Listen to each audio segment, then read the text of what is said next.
Hello, and welcome back to another video. This is the 6th episode of the story in which the Sandaime is forced to use a kinjutsu stolen by the Shodaime to help Naruto survive. Now, with the incredible power of Jiongu on his side, Naruto is ready to shake up the ninja world and show his power. Don't forget to like and share the video, as well as subscribe to the channel. So, let's get started. Hokage's office. So what did you want to talk about, Naruto? Hiruzen asked. First, can you put up a privacy seal? Naruto asked.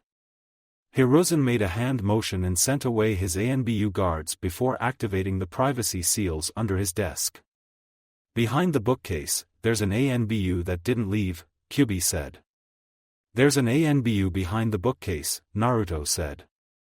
Hiruzen's eyes widened and he vanished in a burst of speed and yanked the hidden ANBU out into the open and threw him to the ground.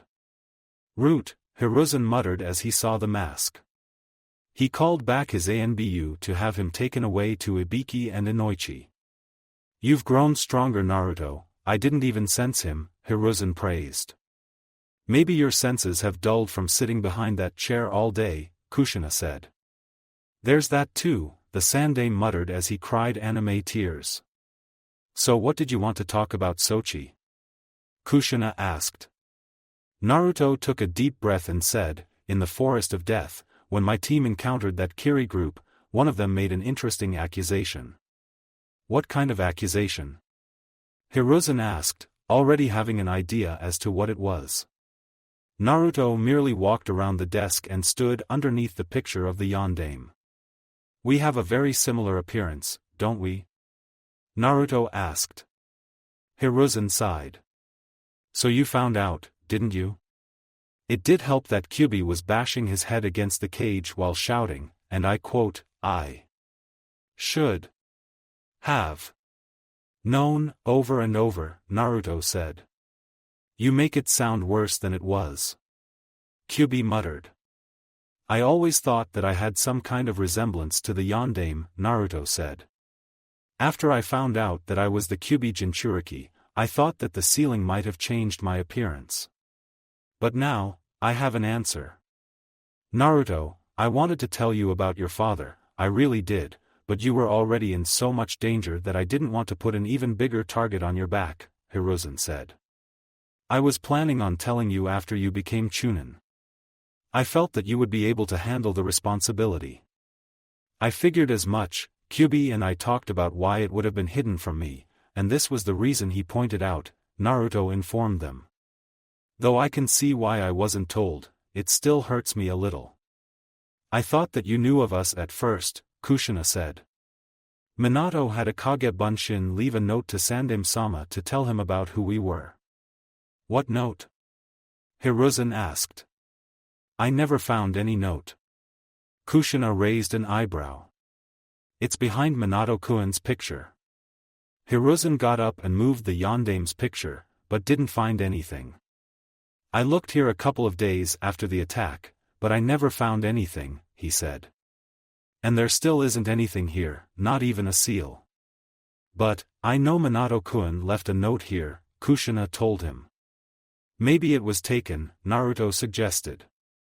Most likely, though I don't have any idea as to who would take it, Hiruzen said. Anyway, I do have some good news for you, Naruto. I think that there's an excellent teacher for you in the village. Who is it? Naruto asked enthusiastically. One of my students, Jiraiya of the Sannin, Hiruzen said with a hint of pride in his voice. Jiraiya? You mean the Gamma Sennin that Minato and I asked to be my Sochi's godfather but only saw twice from what Hitomi-chan told me? Kushina asked with a sweet smile as an image of the Shinigami appeared behind her. Crap. I just killed Jiraiya. Hiruzen panicked. He just remembered how angry Kushina was when he had to tell her that Jiraiya hasn't stepped foot in the village ever since bringing Tsunade with him, as far as he knew. I have a godfather? Naruto asked. The Shinigami behind Kushina gave a sweet smile of its own as it cleaned the knife that was in its mouth as heard the young Uzumaki's question. The Sandaime just paled and thanked Kami that Kushina wasn't going after him. Hyuga compound, Hinata sighed as she stood outside the council chambers. She had to listen to those old windbags tell her not to embarrass the Hyuga when she loses to Niji. She could tell that her father was just barely restraining himself from delivering a Juken strike to their heads and liquefying their brains. She was tired, exhausted, and frustrated.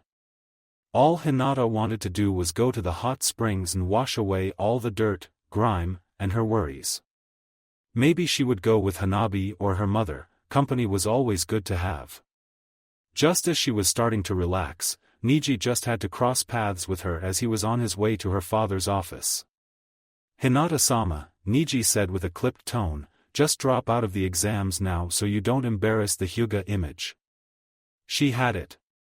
She was frustrated and she wasn't about to take any more of Niji's attitude. "The only embarrassment here is you, Niji," Hinata said with a calm rage. Niji, detecting this anger, wisely took a step back.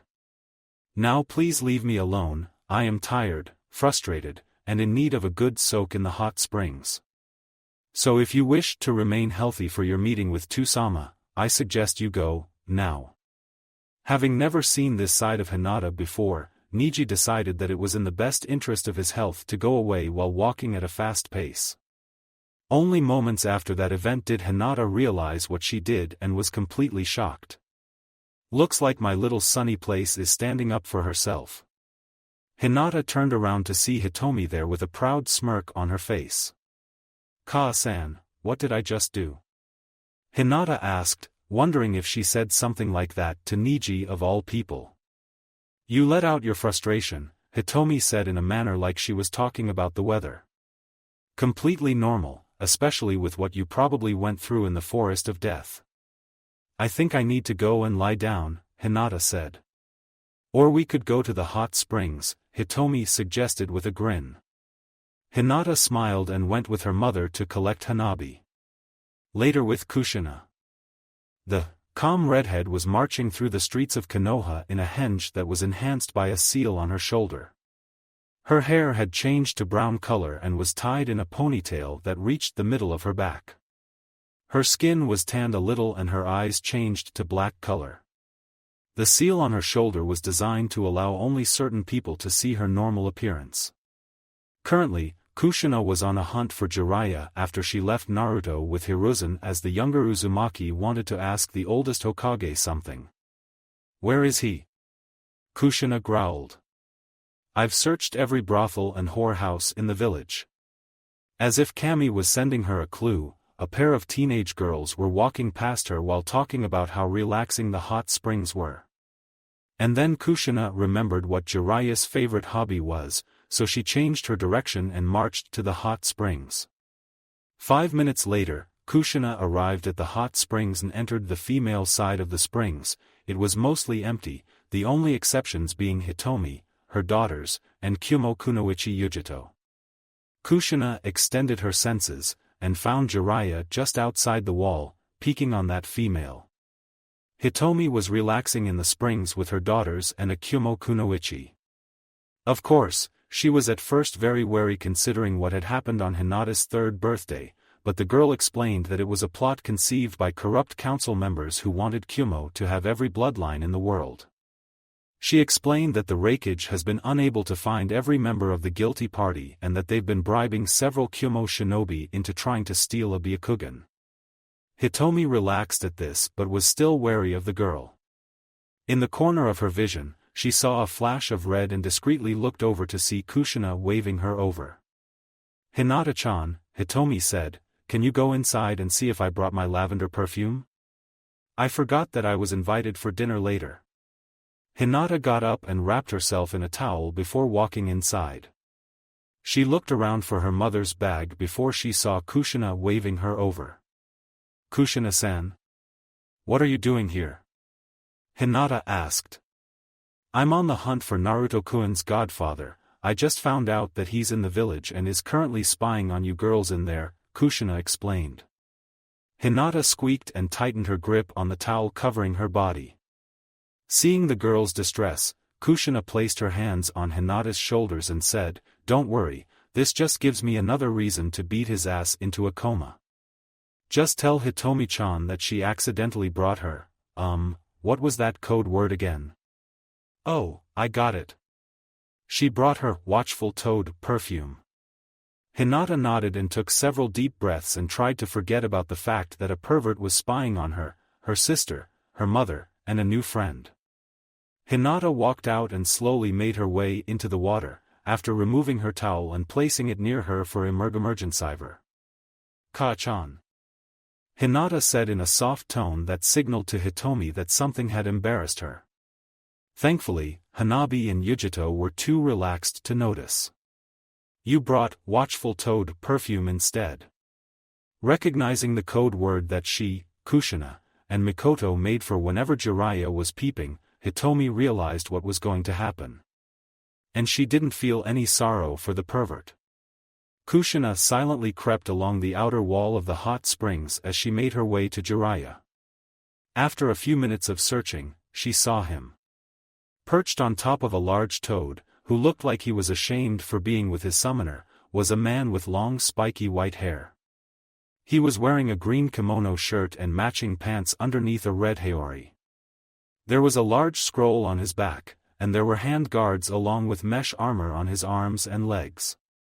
He had red lines going down his cheeks from under his eyes, and a horned headband with the kanji for oil on it. Currently, Sannin was giggling as he looked through the peephole that he had made.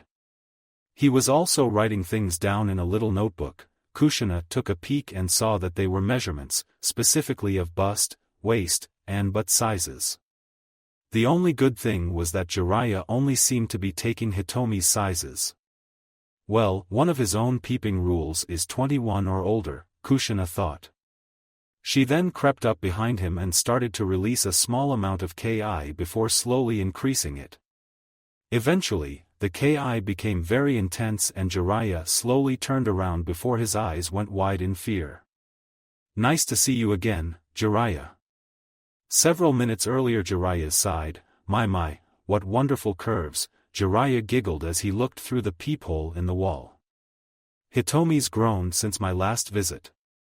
Well, it has been over a decade since you've last been here, Gamma, the toad Jiraiya was sitting on said as he gazed up at the Gamma Sannin with a bored expression. True, very true, Jiraiya agreed. Well, since I'm here now, I guess I can start teaching Naruto. As in Minato-kuin's and Kushina-chan's son? The Kyuubi Jinchuriki? Your godson? That Naruto? Gamma asked with a scolding tone. All right, so I left the brat here in the village. Besides, he had Sensei and Tsunade to look after him, and I did support the brat whenever I could, Jiraiya pointed out. Now let me go back to my research. Gamma just sighed as he stood still and let Jiraiya engage in his observation of the females inside. Gamma couldn't help but notice a familiar chakra in the area. Now if only he could put Hitongwedge on it. Jiraiya watched as Hitomi's oldest daughter got out of the bath and walked into the changing room after wrapping herself in a towel. The perverted Sannin pulled away from the peephole as soon as she got up until he heard that she returned. He may be a pervert, but he had standards.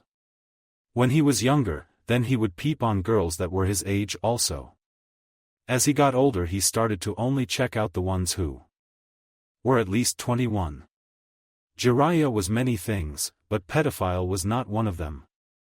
That title belonged to Orochimaru. As Jiraiya was observing the hot springs in case any more women entered, he felt a small amount of pressure behind him. He thought nothing of it because it was so small and barely noticeable. But as time went on, the pressure grew bigger until it was almost crushing him. It didn't help that he recognized this type of pressure. It can't be. She died in the Kyuubi attack. But it can't be an imposter, this is her Ki. Jiraiya thought frantically. He slowly turned around to face the threat. When he fully turned around, his eyes went wide with fear. There, standing behind him, was Kushina. Her red hair was split into 9 strands that weaved through the air ominously behind her. The top half of her head was shaded by her hair, and her eyes were a bright white as they glared at him with great rage. "Nice to see you again, Jiraiya." Kushina growled as she reached forward to grab him by the collar of his shirt. Fearing for his life, the Sannin leaped away while Gamma poofed back home as he didn't want to get in the middle of this. Turning back around, Jiraiya screamed in fright as a chakra-enhanced fist rocketed towards him. He moved out of the way just in time as the punch destroyed the tree behind him. Back in the hot springs, Yujito, Hanabi, and Hinata jumped as the sound of Jiraiya's terror filled the air, as it was followed by the sound of the tree being destroyed. "Ah, the sweet sounds of a pervert meeting his doom," Hitomi sighed. Jiraiya was running for his life as Kushina raced after him. Golden chains shot out of her back as they tried to strike the Gamma Sennin as he was running away. "Sensei! Why didn't you say anything about her being alive?" Jiraiya wailed as he dodged yet another chain. The chase continued and they eventually reached a large field that gave Jiraiya an idea of what to do. "Kuchios no jutsu!" Jiraiya cried as he slammed his hands on the ground. A large explosion of smoke erupted, and once it cleared, a very large toad with orange skin, a blue jacket, and a sword in a scabbard on his side. The toad also had a scar running down its left eye. "Jiraiya! Why have you summoned me?" the toad demanded. Instead of answering him, Jiraiya climbed up the toad and forced his mouth open. "No time to explain. Just save me." With that, Jiraiya climbed inside of the toad's mouth. Before the toad could comprehend what happened, he was thrown onto his back by a powerful fist into his gut. "Open up, Gamabunta." Jiraiya's had this coming for a long time, Kushina said as she cracked her knuckles. "K Kushina. But you died." Gamabunta cried out. "Long story, now let me have that pervert," Kushina demanded. Not wanting to get her angry with him, Gamabunta opened up and allowed Kushina to look inside. Hanging onto one of Gamabunta's tongue piercings was Jiraiya, who screamed again as he saw Kushina glaring at him. She shot out several chains and wrapped up Jiraiya before dragging him out. Jiraiya sent the toad boss a glare for relenting so easily. All the toad could do was poof back home. "Now that we're alone, I can dish out the anger I have for you practically abandoning Naruto for over a decade," Kushina growled. Kushina then took out a frying pan. It was something that scared Jiraiya greatly as he cried out in fear and struggled to get away. Kushina just walked forward and held the frying pan tightly. The sounds of Jiraiya's screams and the banging of Kushina's frying pan filled the clearing. Hokage's office. After Kushina left, Naruto had just said goodbye to Kushina as she went on the hunt for Jiraiya. "So what is it that you needed, Naruto-kun?" Hiruzen asked. "I'm going to need some assistance as I go into the Uchiha compound," Naruto said plainly. "Why do you need to go in there?" Hiruzen asked. "Kyubi can sense that the tablet the Rikudo Sennin left behind is in there," Naruto explained. "He told me that the tablet contains information on the Manjikyu Sharingan and can be very valuable in helping me train with it." "Well, I can't go with you myself because there's going to be a council meeting about who made it into the finals, but I think I have the perfect people to help you," Hiruzen said. "Cat." The purple-haired ANBU member appeared next to Naruto, kneeling before the Hokage. "You called Hokage-sama?" she asked. "Yes, tell Kakashi, Kurenai, and Tsunade to come to my office please," Hiruzen ordered. "Hi Hokage-sama," Kat said as she vanished in a swirl of leaves. "I want to learn that move," Naruto said. Hiruzen chuckled. "Your father said the same thing the first time he saw a Shunshin." "Really?" Naruto asked. "Indeed, you do know what made your father famous, right?" he asked. "Yeah, his signature jutsu, the Hiraishin," Naruto replied. "He wanted to make a technique that surpassed the Shunshin. I often wondered how a fight between him and Shunshin no Shursui would turn out," Hiruzen admitted as he leaned back in his chair. "Unfortunately, we will never know." Several minutes later, 2 of the 3 requested people arrived in the office. 3 hours later, the last one was conceived. "I'm glad all of you could finally make it," Hiruzen said as he lit his pipe and glared at Kakashi. "I need all of you to assist Naruto here with something important." "Like what?" Kakashi asked, his fingers itching to hold his beloved book. Unfortunately, that would result in a one-way trip to the hospital with Tsunade in the room.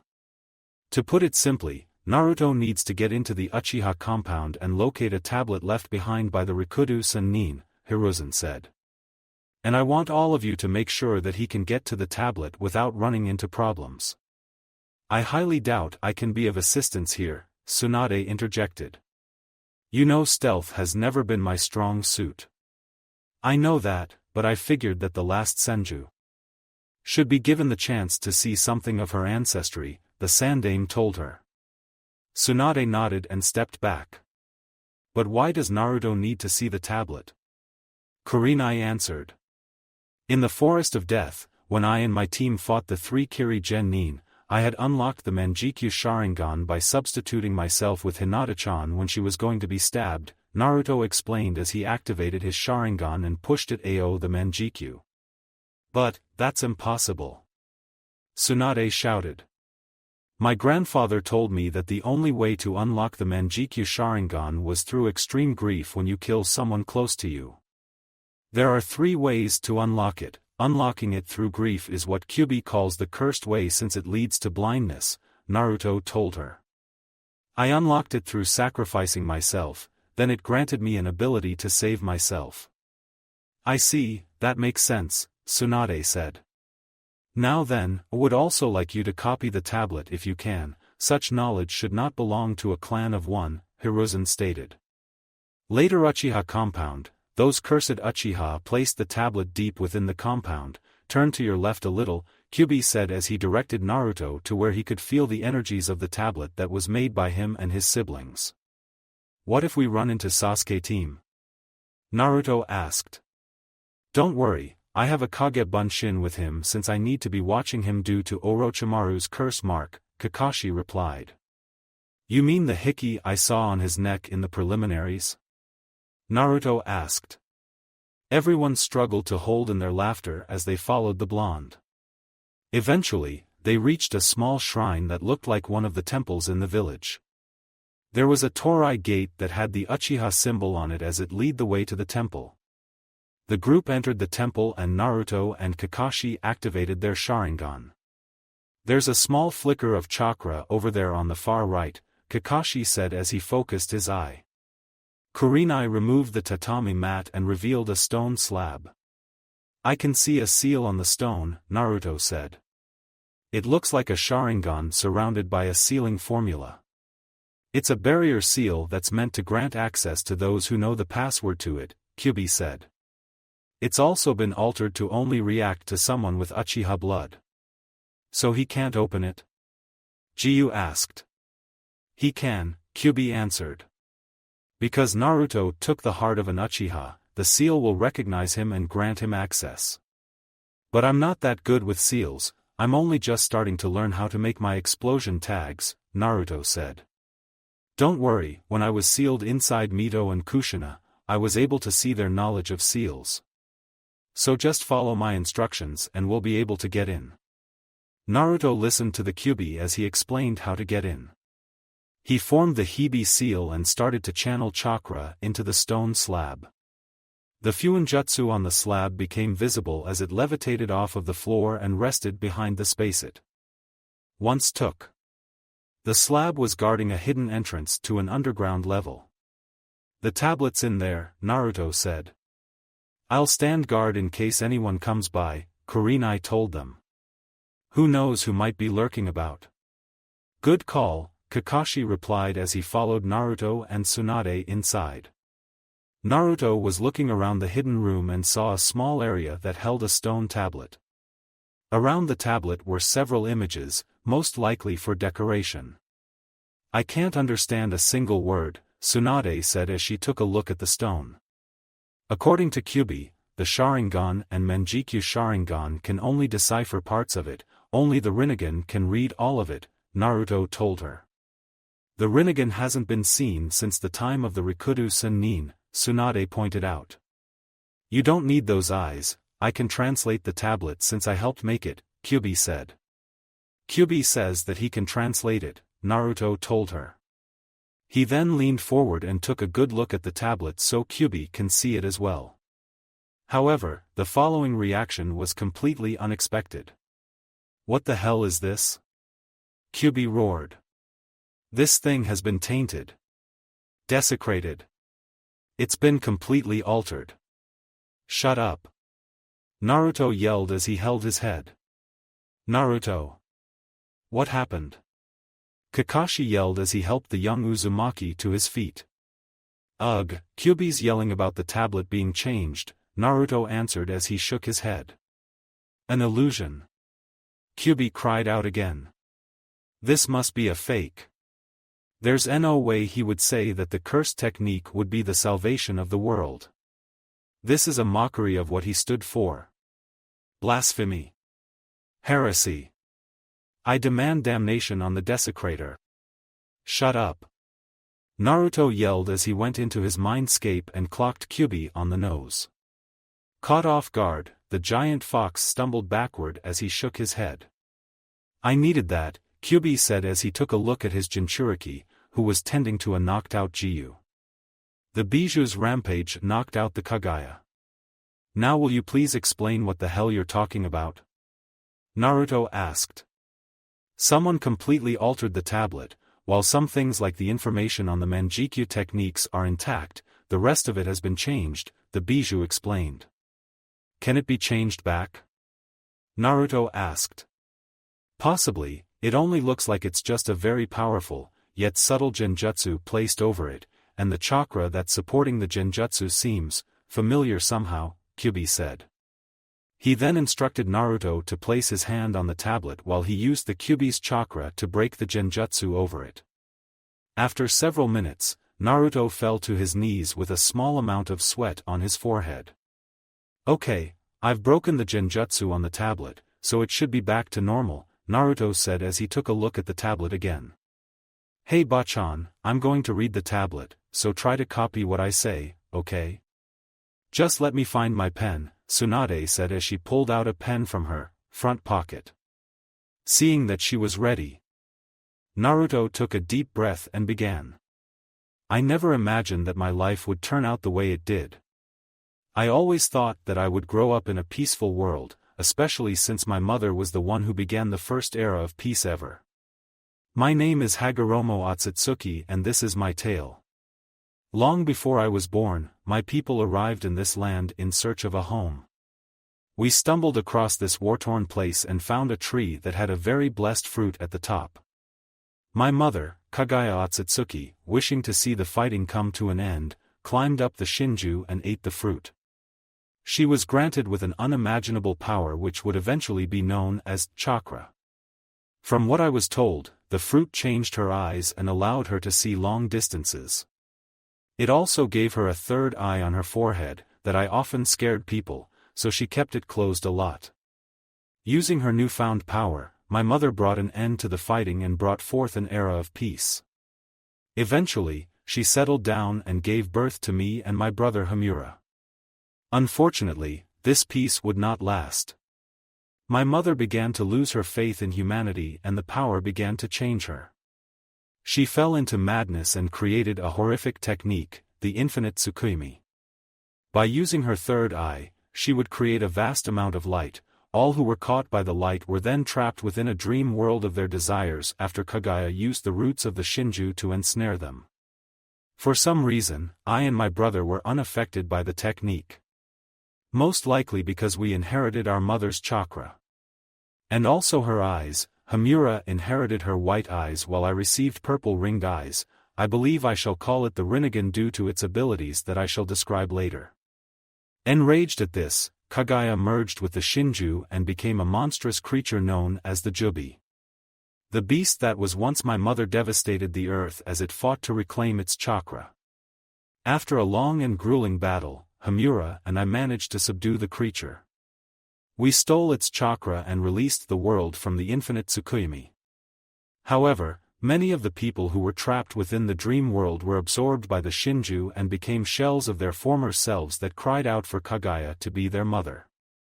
Hamura and I sealed the creatures within the Jubi's empty body and created a massive construct of stone to surround it before sending it up into the sky, where it eventually became known as the moon.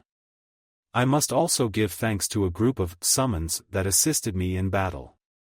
If it weren't for them, I fear that I and Hamura might not have been able to win as we did.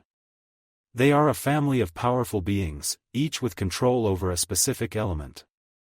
They have been asleep for a long time, and Kaguya's usage of the Shinju to trap the world awoke them due to the disturbance in nature.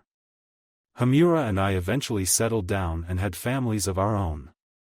We each had 2 sons.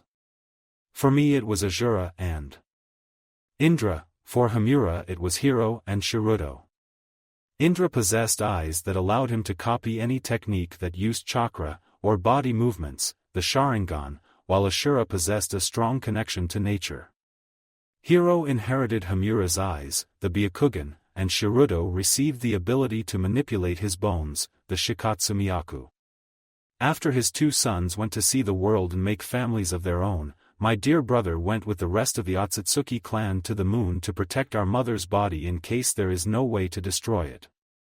I almost forgot, Hamura and I tried mixing our blood to create a greater descendant. With a head covered with bright red hair, Akari was born.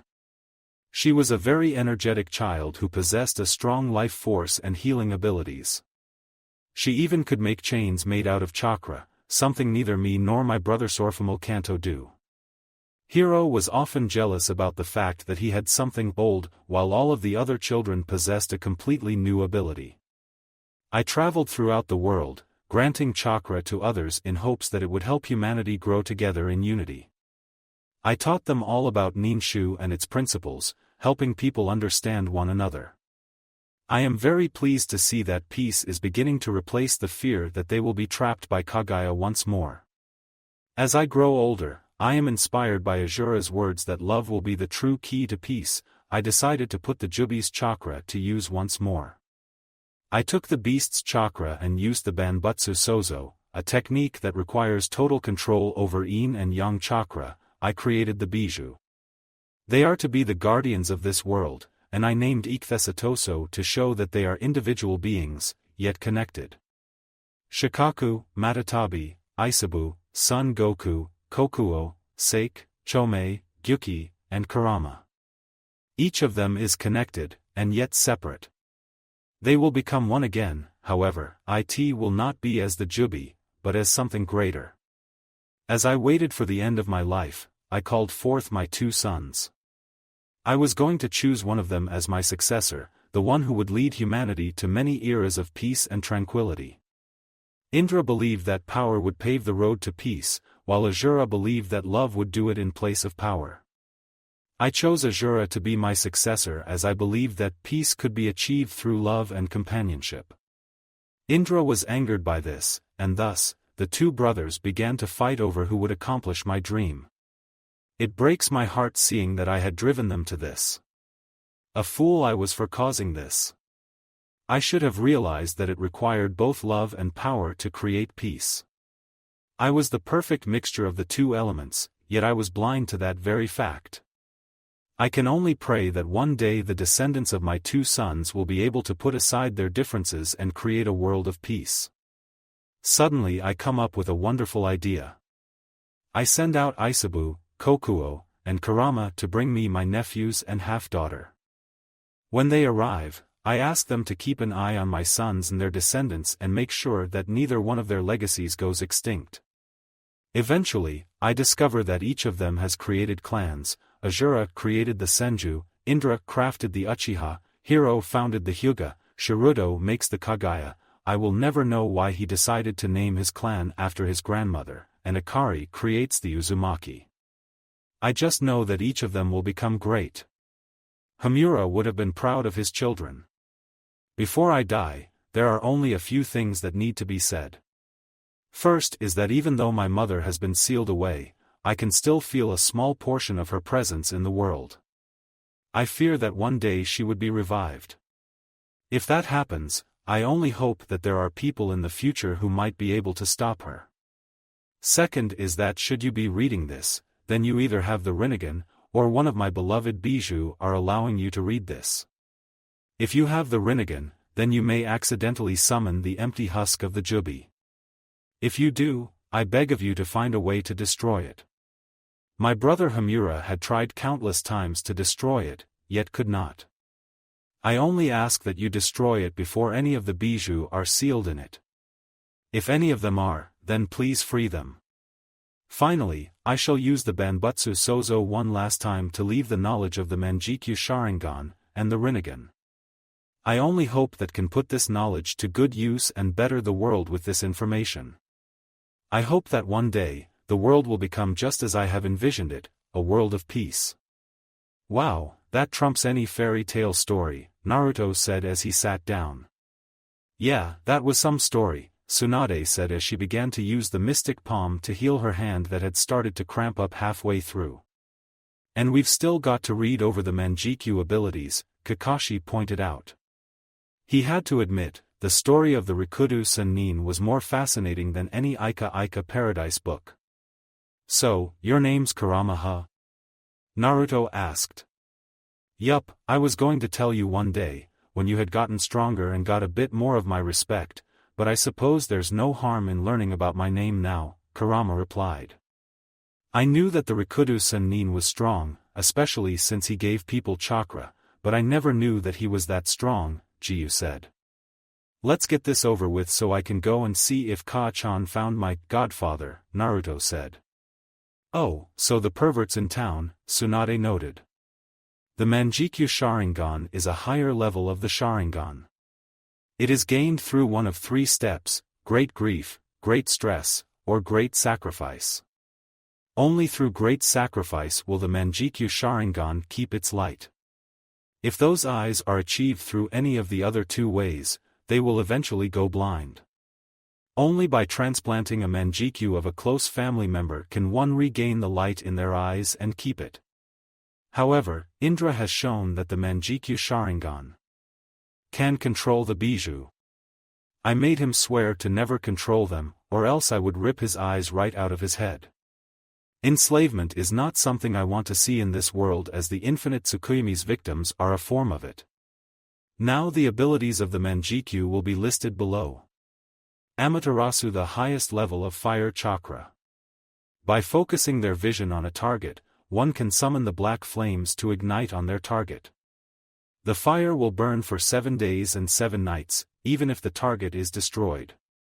These fires can even burn out other flames with ease. However, when Indra tested the fire against Akari's chakra chains, they were unable to burn it, so the fire cannot burn through chakra. Tsukuyami, one of the most powerful illusions in existence. While it shares a similar name to the infinite Tsukuyami, its workings are completely different. The user needs to make eye contact to be successful, and it requires a lot of chakras. Once trapped within the illusion, Indra was able to do anything to his opponents. Not even the Byakugan could free Hero from the technique. Time and space mean nothing to the user, as 3 seconds in the real world equal 3 days in the illusion. However, this technique places a large amount of stress on the eyes due to the chakra usage. Only I was able to break the illusion due to my Rinnegan. Koto Amatsukami, another illusion technique, yet very different from the Tsukuyami. With this, the user can plant a very powerful, yet subtle mind-controlling illusion on the target. This makes them believe that they are doing things of their own free will due to the false experiences planted in their minds. A very frightening. Indra swore never to use it as it even frightened him. Kamui, a powerful technique that allows one to teleport and become intangible. This technique is very complicated and requires a complete understanding of its mechanics. The left eye possesses a long-range ability that allows warping a target that is a distance away into the other dimension that the Kamui gives access to. The right eye shortly ranged and requires physical contour to transfer someone to the other dimension. This eye also gives the user intangibility, allowing them to pass through objects by transferring a part of their body into the other dimension when it overlaps with another object. The intangibility can also be extended to anything the user is touching, considering that it is within a reasonable size. When both eyes are used together, they allow the teleportation to work twice as fast. Susanoo is arguably the strongest technique granted by the Manjikyu Sharingan. It is a guardian deity that protects the user from nearly all things. It is formed from the user's chakra, and its appearance is different due to its wielder. The user can freely move around in the Susanoo and can allow others to enter it if they wish.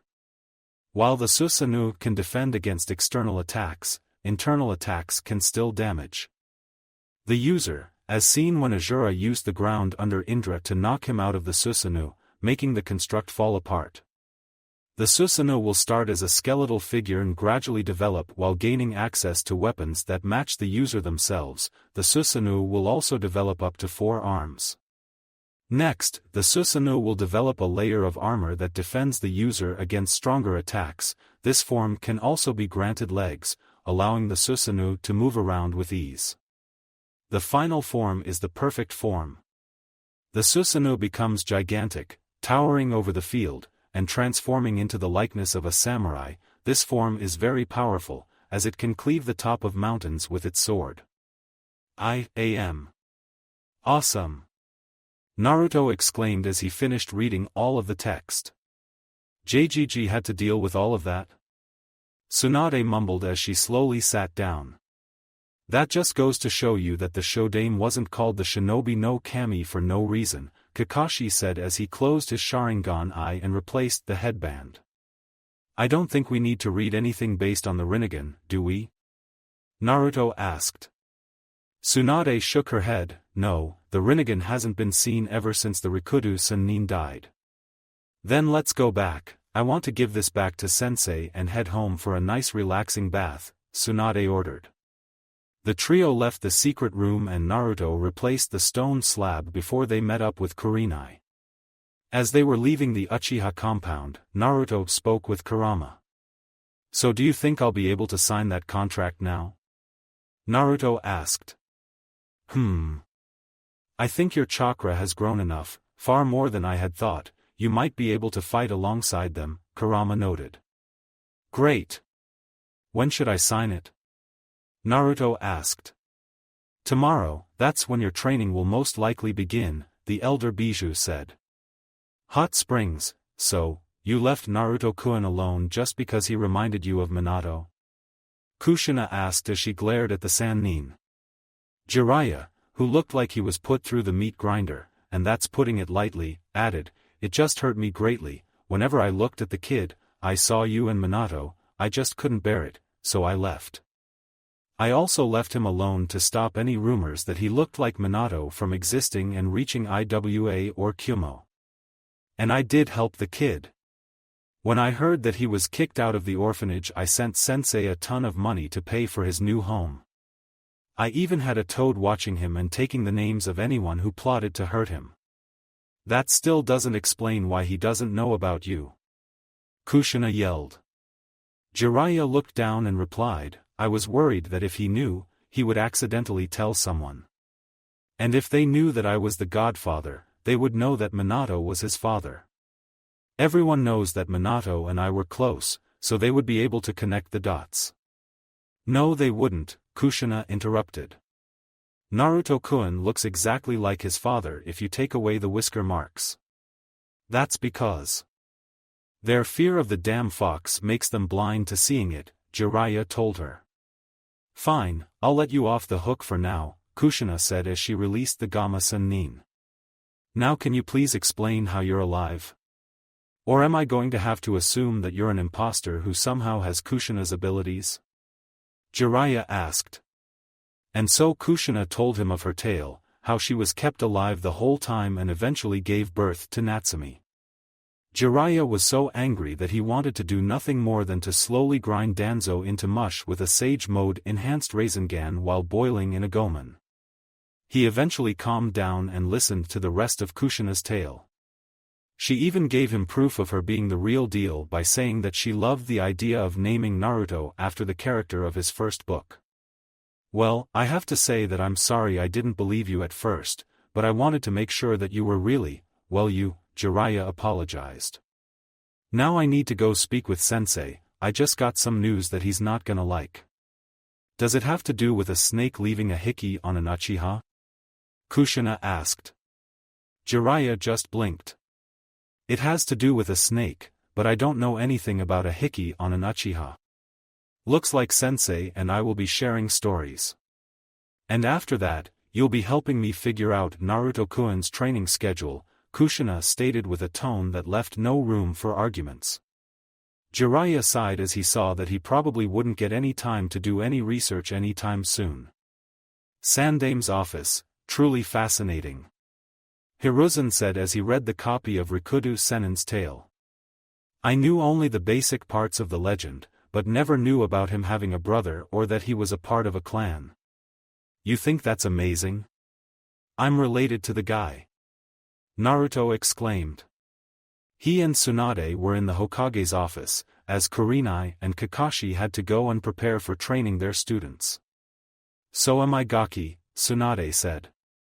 Though I have to wonder, why didn't you copy down anything about the Rinnegan, the Hokage asked.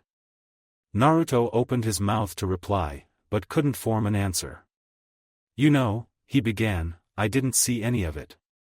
That's because Gigi made it so that only someone with a Rinnegan could read it, not even I could translate it, Kurama explained. Kurama says that only someone with the Rinnegan can see it, there's no other way to see it, Naruto parroted.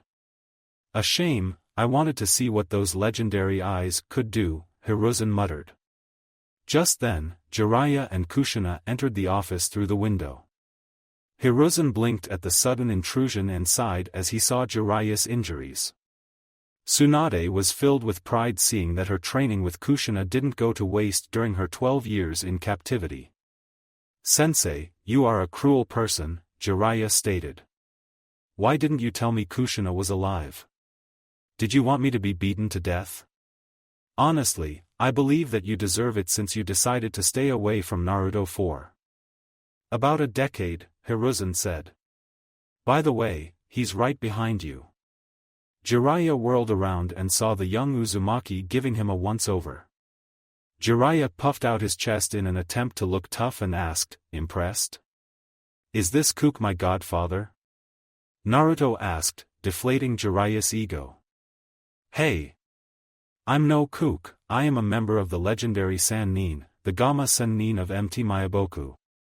Women swoon in my presence, for I am the gallant Jiraiya, the Sannin declared while striking a ridiculous pose. Naruto just blinked and said, actually, I'm glad that this guy didn't take care of me. He might have tried to turn me into his clone. And Konoha can just barely handle Gai-sensei and Lee. Jiraiya just fell over in shock while Tsunade and Kushina fell over in laughter and Hiruzen just shook his head at his student's antics. After he recovered, Jiraiya stood up and glared at Naruto while saying, humph. Looks like you grew up to be a disrespectful little gaki. Tsunade, you've done a poor job of teaching these boys manners. Naruto rolled his eyes and said, she's done a better job than you, where have you been all my life? Making sure that Konoha, and by extension, you, stay safe. I run a spy network that keeps me informed of any plots formed against the village or our allies, Jiraiya explained. Naruto then asked, was it too much trouble to come and visit? Or did you decide that family wasn't important to you?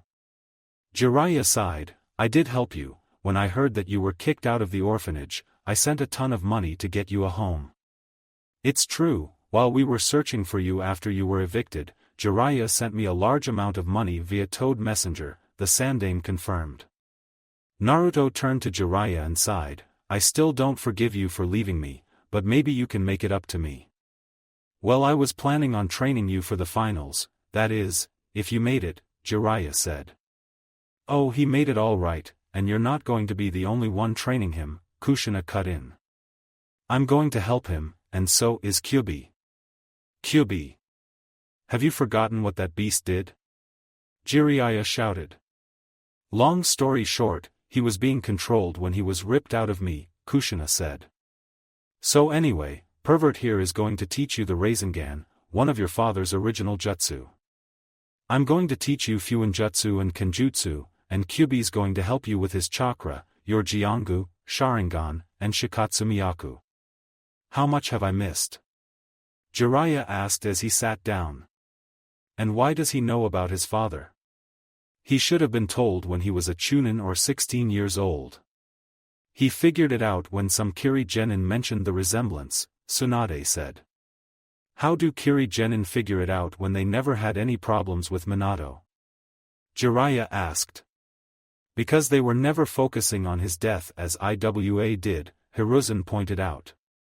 They were more concerned with their civil war. Kurama wanted me to sign the Rikudo Sennin summoning contract. He thinks that I'm ready to sign it, Naruto said. What? But you have to sign the Toad contract. Jiraiya protested. I don't think I can, Naruto stated. Why not?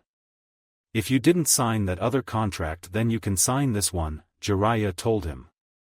Well, for starters, he already signed the Kitsune contract, Kushina said, and I would rather him sign a summoning contract held by the Rikudo Sennin.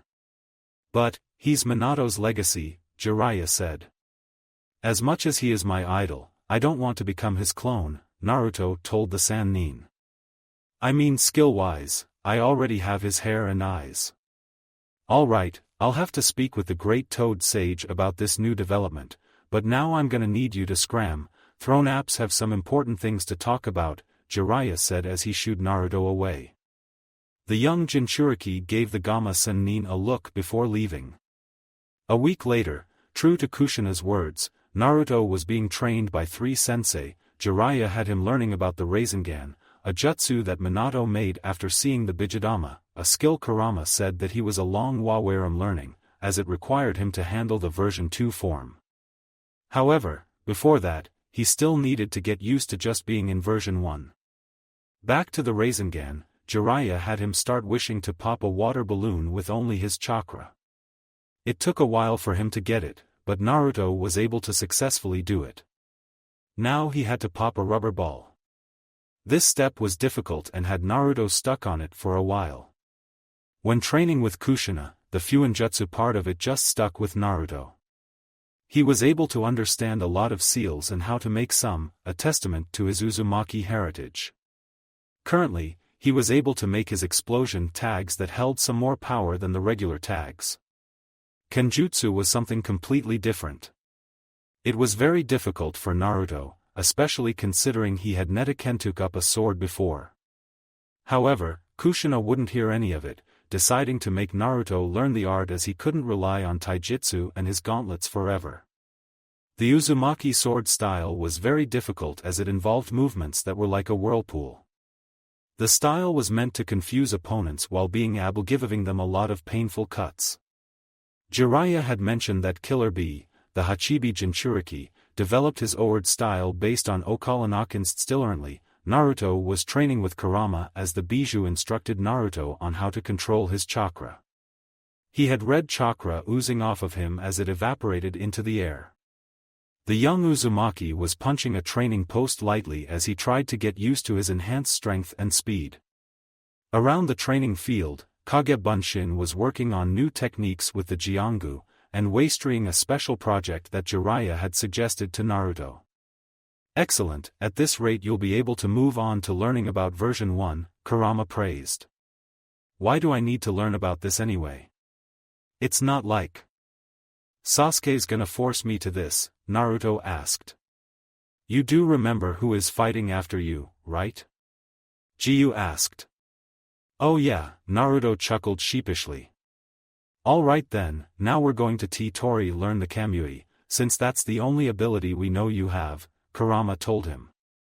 So, any idea on how it works? Naruto asked as he activated his Manjikyu. Kurama closed his eyes in thought for a moment. I think that the technique revolves around you first learning how to transport something to your inner dimension. And no, it won't be here because this is your mind. Try using the long-range transportation first.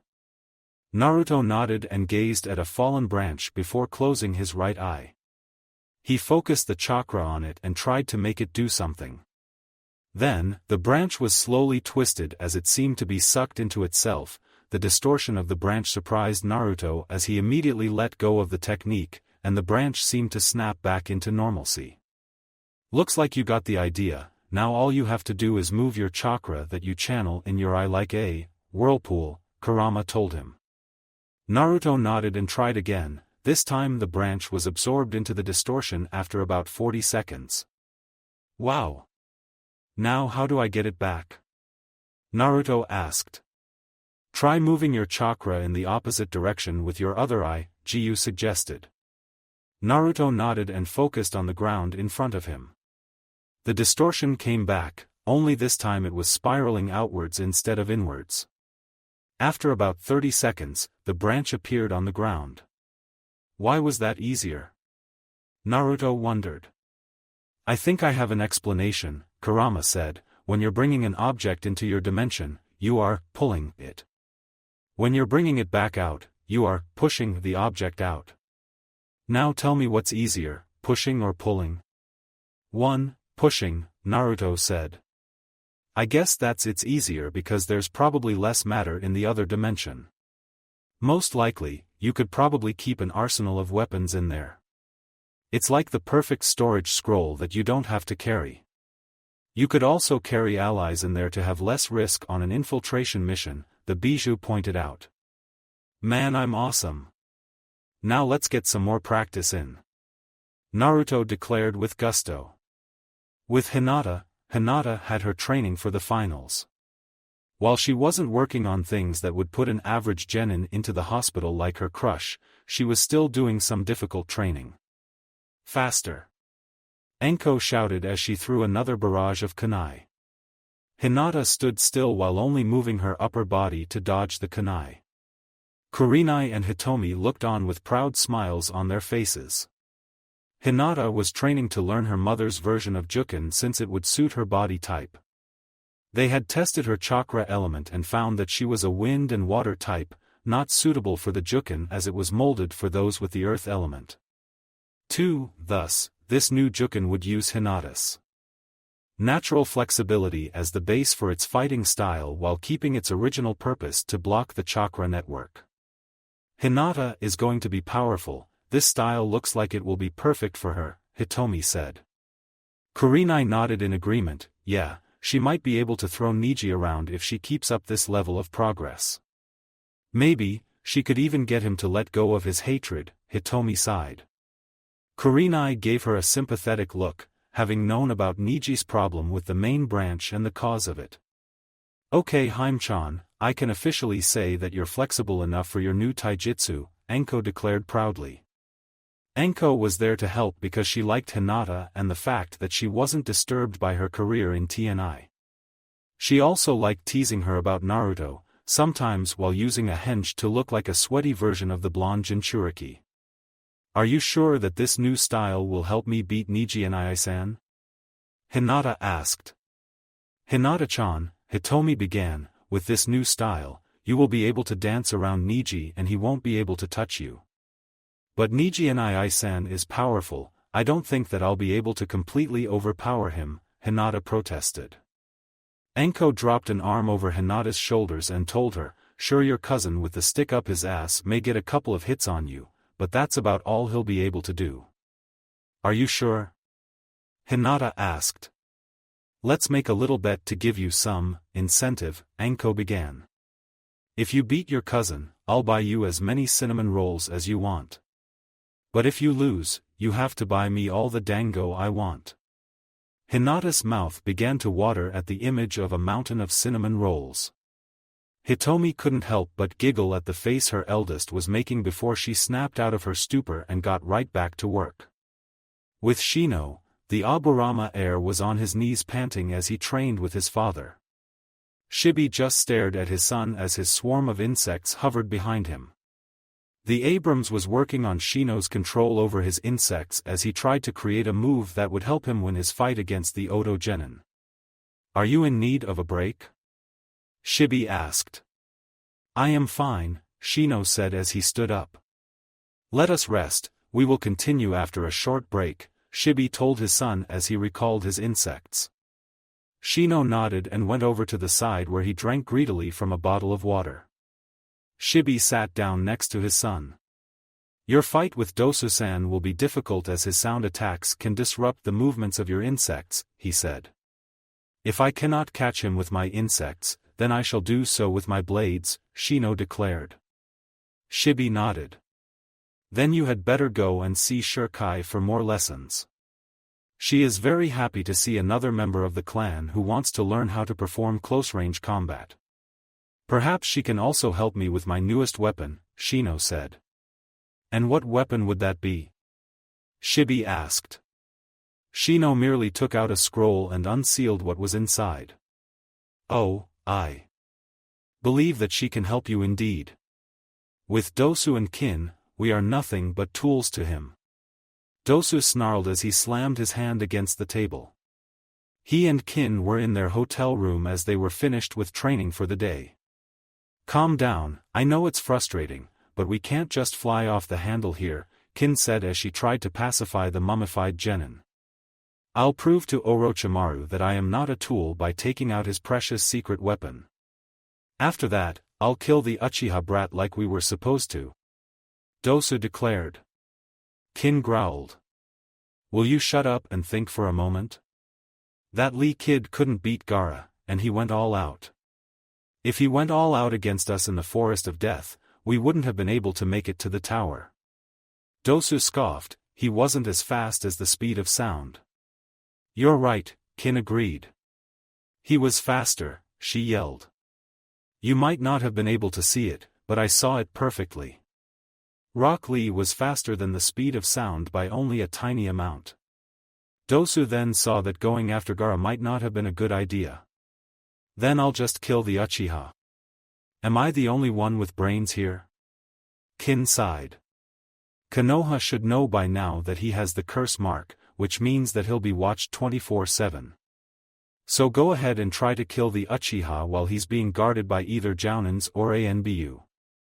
Dosu sighed and leaned back in his chair. Perhaps I'm letting my anger cloud my judgment. You think? Kin roared. Let's just train for the finals, Kami knows that I'm going to need it. With Fu, those stupid, arrogant, worthless, idiotic assholes. The greenest screamed as she smashed her fists against a training post. How dare they leave me here while they go back home just because they're sore losers? Fu yelled. Her anger had taken a new level of intensity as she remembered the conversation with her team. Their Jounin sensei was very disappointed at the fact that Fu, the village pariah, was the only one from Taki who was able to make it to the finals. So while Fu stayed in Konoha to train, the rest of her team decided to go back to Taki just to stay away from her.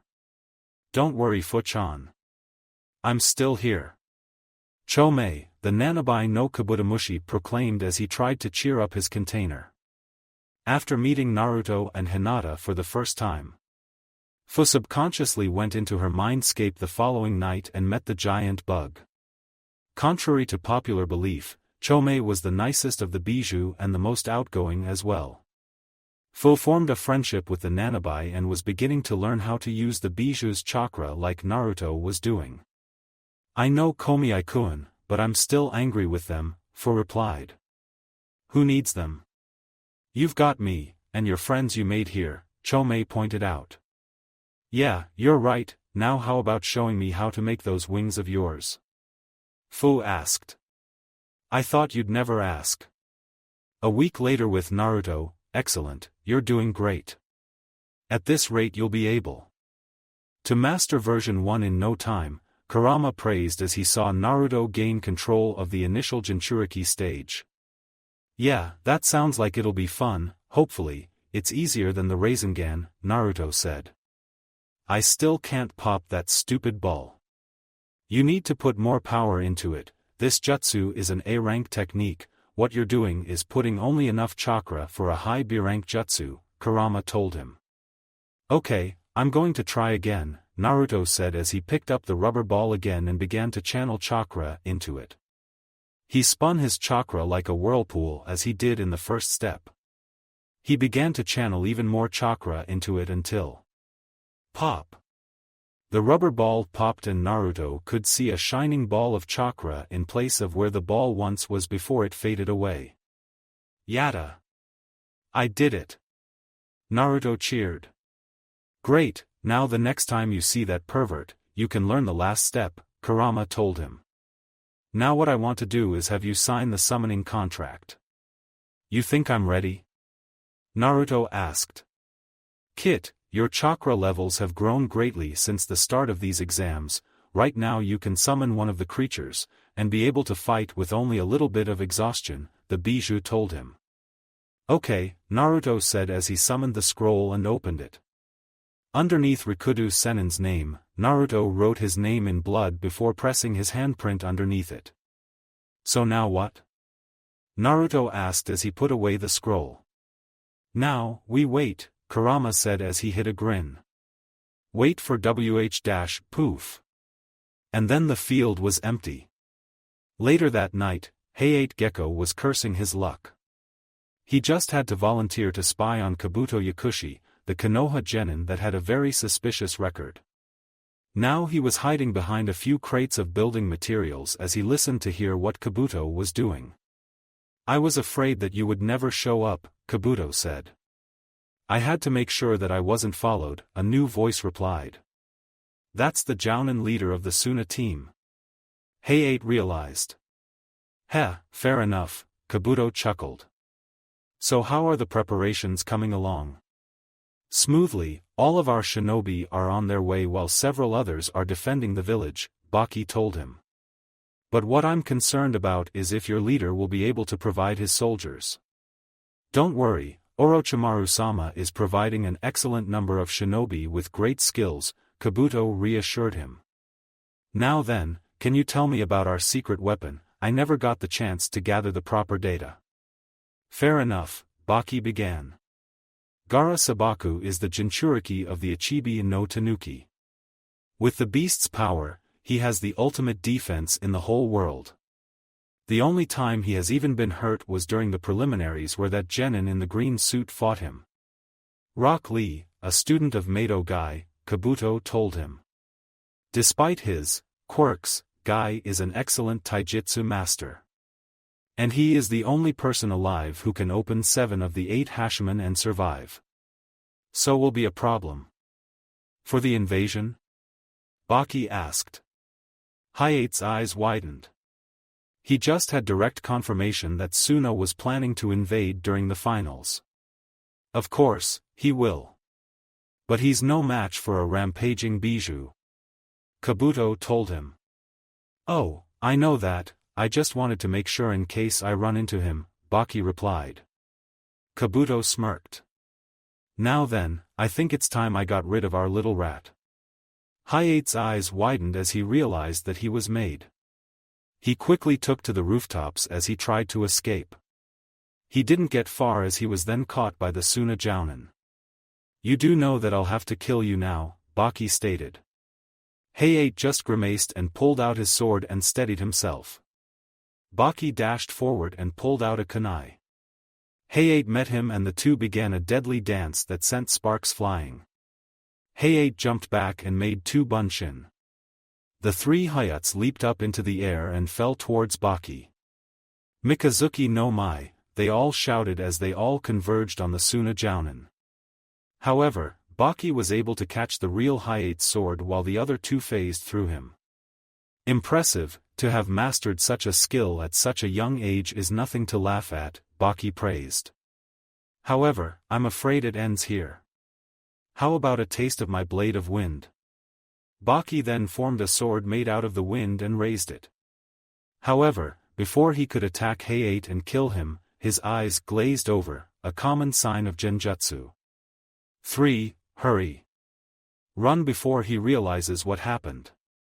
Hayate looked down and saw a small orange fox with green markings. It was Sasha, the kitsune that Naruto summoned to watch Kabuto. Deciding that the fox wasn't going to harm him, Hayate freed his sword and quickly hid behind a nearby tower. Sasha quickly used a kitsune illusion and made a fake body of Hayate, only this one was dead and bloody. Sasha manipulated the genjutsu that Baki was in and then released it as she hid. Baki looked down at the body he killed before jumping away. The fake Hay-8 faded away and Sasha approached the hidden Konoha shinobi. "Thanks," Hay-8 said as he saw the small animal approach. "So why are you here?" "My summoner assigned me to watch that Kabuto fellow due to his suspicious actions in the exam," Sasha told him. "I think I have an idea as to who your summoner is," Hay-8 smirked. "Is it Naruto?" "How did you know?" Sasha asked. "With his condition, it's not that hard," Hay-8 informed her. Sasha giggled at that as she saw how obvious it was for the people who knew Naruto. "Now how about we go and tell Hokage-sama about what happened here? I think that he would just love to hear about this little invasion." Sasha nodded and the two leaped away. Raced to the Hokage tower. Next day with Sasuke and Kakashi, Sasuke scowled as he lit up another light bulb with his chakra. He was doing chakra exercises to gain control of his lightning chakra. He had to keep the bulb on for 30 minutes before Kakashi would teach him a lightning jutsu. He had already worked on his speed and taijutsu, though he still said that it was only for training against Gaara since Sasuke believed that he would plow right over Naruto. Kakashi sighed as he saw the thoughts running through his student's mind. No matter how hard he tried, Kakashi still couldn't get the Uchiha Scion to get rid of his Avenger attitude. He felt like he was failing his deceased friend Obito due to Sasuke's attitude. He wanted Sasuke to cherish his bonds in Konoha to rebuild the Uchiha clan. However, it looked like Sasuke would rather sever those bonds in order Kochi. Maybe Naruto might be able to knock some sense into him, Kakashi thought as he looked up at a cloud that was lazily floating by. If he wasn't standing up, he might have been mistaken for a Nara. 30 minutes later, Sasuke threw the light bulb at Kakashi who caught it between two fingers. "So, you're finished?" Kakashi asked in his lazy tone. "Yes, now let's get to working on some Raiton jutsu," Sasuke demanded. Kakashi sighed and pocketed the light bulb. "Okay then, what we're going to do is teach you one of my jutsu." Kakashi trailed off as he idly gazed over to a nearby boulder. "Come out." From behind the boulder, a small yellow chicken walked out while pecking the ground. Sasuke raised an eyebrow at Kakashi and asked, "Has all that porn made your brain go to mush?" Well, at least he's joking, Kakashi thought as he sent Sasuke a small glare. He then walked over and picked up the chicken as it stared at Kakashi curiously. He then put the chicken down and quickly pulled down his mask to bite his thumb before resetting the mask and making several hand seals. Kuchios no Jutsu. Kakashi slammed his hand on the ground and a seal matrix erupted from his hand before there was a puff of smoke and Pakken was sitting there. "Yo Kakashi, what do you need?" Pakken asked. "Hey Pakken, I was wondering if you knew who this guy was," Kakashi asked, motioning to the chicken. "I can sense chakra coming from it, but I've never seen a chicken like this." Pakken trotted over to the chicken and sniffed it. Startled, the chicken raced behind the boulder while Pakken chased it. "Wait. I just want to talk," Pakken said. "All this for just a chicken?" Sasuke asked himself. Kakashi smiled and told him, "A ninja can never be too careful." Pakken came back a minute later with the chicken following him. "It's just a normal chicken. Its feathers were probably painted or something." "All right, thanks anyway," Kakashi said as he tossed the small pug a treat. Pakken happily accepted the treat before heading back home. "Okay then, let's get back to work," Kakashi said as he began to teach Sasuke. Neither of them noticed the chicken head back behind the boulder and smirked before it vanished in a puff of smoke. "With Niji, excellent, my new technique is perfected," Niji said with a smirk. Tenten, who was helping him train, panted as she asked, "Do you need this?" "It's only Hinata-chan you're fighting." "Please, I won't need to try against that failure," Niji scoffed. "I'm going to need these techniques on the other matches." Tenten sighed and said, I know that you don't like the main branch, but don't you think that taking it out on Hinata-chan is a little harsh? Niji glared at her and said, fate has decreed her to be a worthless failure, I am merely going to remind her of her place. The bun-haired girl just shook her head at her teammates' lookout on life. She just hoped that Hinata would be able to knock some kind of sense into him during their match. If not, well, she could always borrow her dad's war hammer. With Yujito, Katan, mouse hairball. Yujito shouted as she blew out a small blue fireball that erupted into mini fireballs. The fireballs then impacted against a nearby boulder, leaving several large scorch marks. Excellent kitten, you're getting better every day, Matatabi praised. Yeah, I just hope that I'll be able to perform well in these exams, some of those competitors look tough, Yujito said. Don't worry, with my help, you'll be able to win this, Matatabi reassured her. Just so long as we don't face Kurama and Ai-san. Who? Yujito asked. Just the Kyubi, Matatabi informed her. Yo! Yujito. What you doin' out here? It's gonna be time for the show. Killer Bee rapped as he entered the clearing. Yujito sighed and asked, what do you need B-sensei? I was wonderin' if you were noticin' that there were some bijou in the hood? B asked. Yes, there's you, me, the Nanabai, Ichibi, and Kyubi, Yujito answered, already knowing about her fellow bijou that was in Konoha. FO show. B cheered. There's gonna be a bijou smackdown soon. Wee. Yujito just sighed and wondered what she did to deserve having a sensei like this. For days later, Konoha Hospital, I never thought that an Akimichi would be able to eat themselves sick, Naruto commented as he and Shikamaru exited Choji's hospital room. Just goes to show you that there's a first time for everything, Shikamaru chuckled. Naruto laughed and put his hands behind his head. Yeah, but this is like a once-in-a-lifetime event. Nobody's ever going to believe this. Naruto said. Say, how about we go and see Lee? I heard that Tsunade-sama was able to save his shinobi career with some complicated surgery, but he still has to stay in the hospital for a month or two, Shikamaru suggested. Sure, I wanted to visit him the other day, but my training just went wild, Naruto told him. Knowing your definition of wild, I'm afraid to ask what happened, Shikamaru shuddered. Naruto grinned and asked, are you sure it wouldn't be too troublesome? Sorry. That word only works for Nara men, Shikamaru said as he grinned at the blonde Uzumaki. Naruto just laughed in response. Suddenly, they felt a large amount of ki coming from down the hall. Glancing at each other, they raced down the hall, already knowing where it was coming from. Inside Lee's hospital room, the young genin was sleeping to let his body heal. Of course, the drugs that Tsunade put in his water to make sure he stayed asleep instead of sneaking away to train had nothing to do with it. Nope, not a thing. Back to the story, grains of sand were crawling toward Lee. They had just managed to crawl onto the bed sheets when the door opened and Naruto barged in with Shikamaru following. The Nara quickly trapped the invading Gaara in his cage main while Naruto quickly cleared the sand away by pulling off the bed sheets. Surprisingly, all of the sand was pulled off of the bed. What the hell do you think you're doing? Naruto questioned as he rounded on Gaara. I was going to kill him, Gaara said as if he was talking about the weather. And why do you need to kill him? You won your match in the preliminaries, Shikamaru reminded him.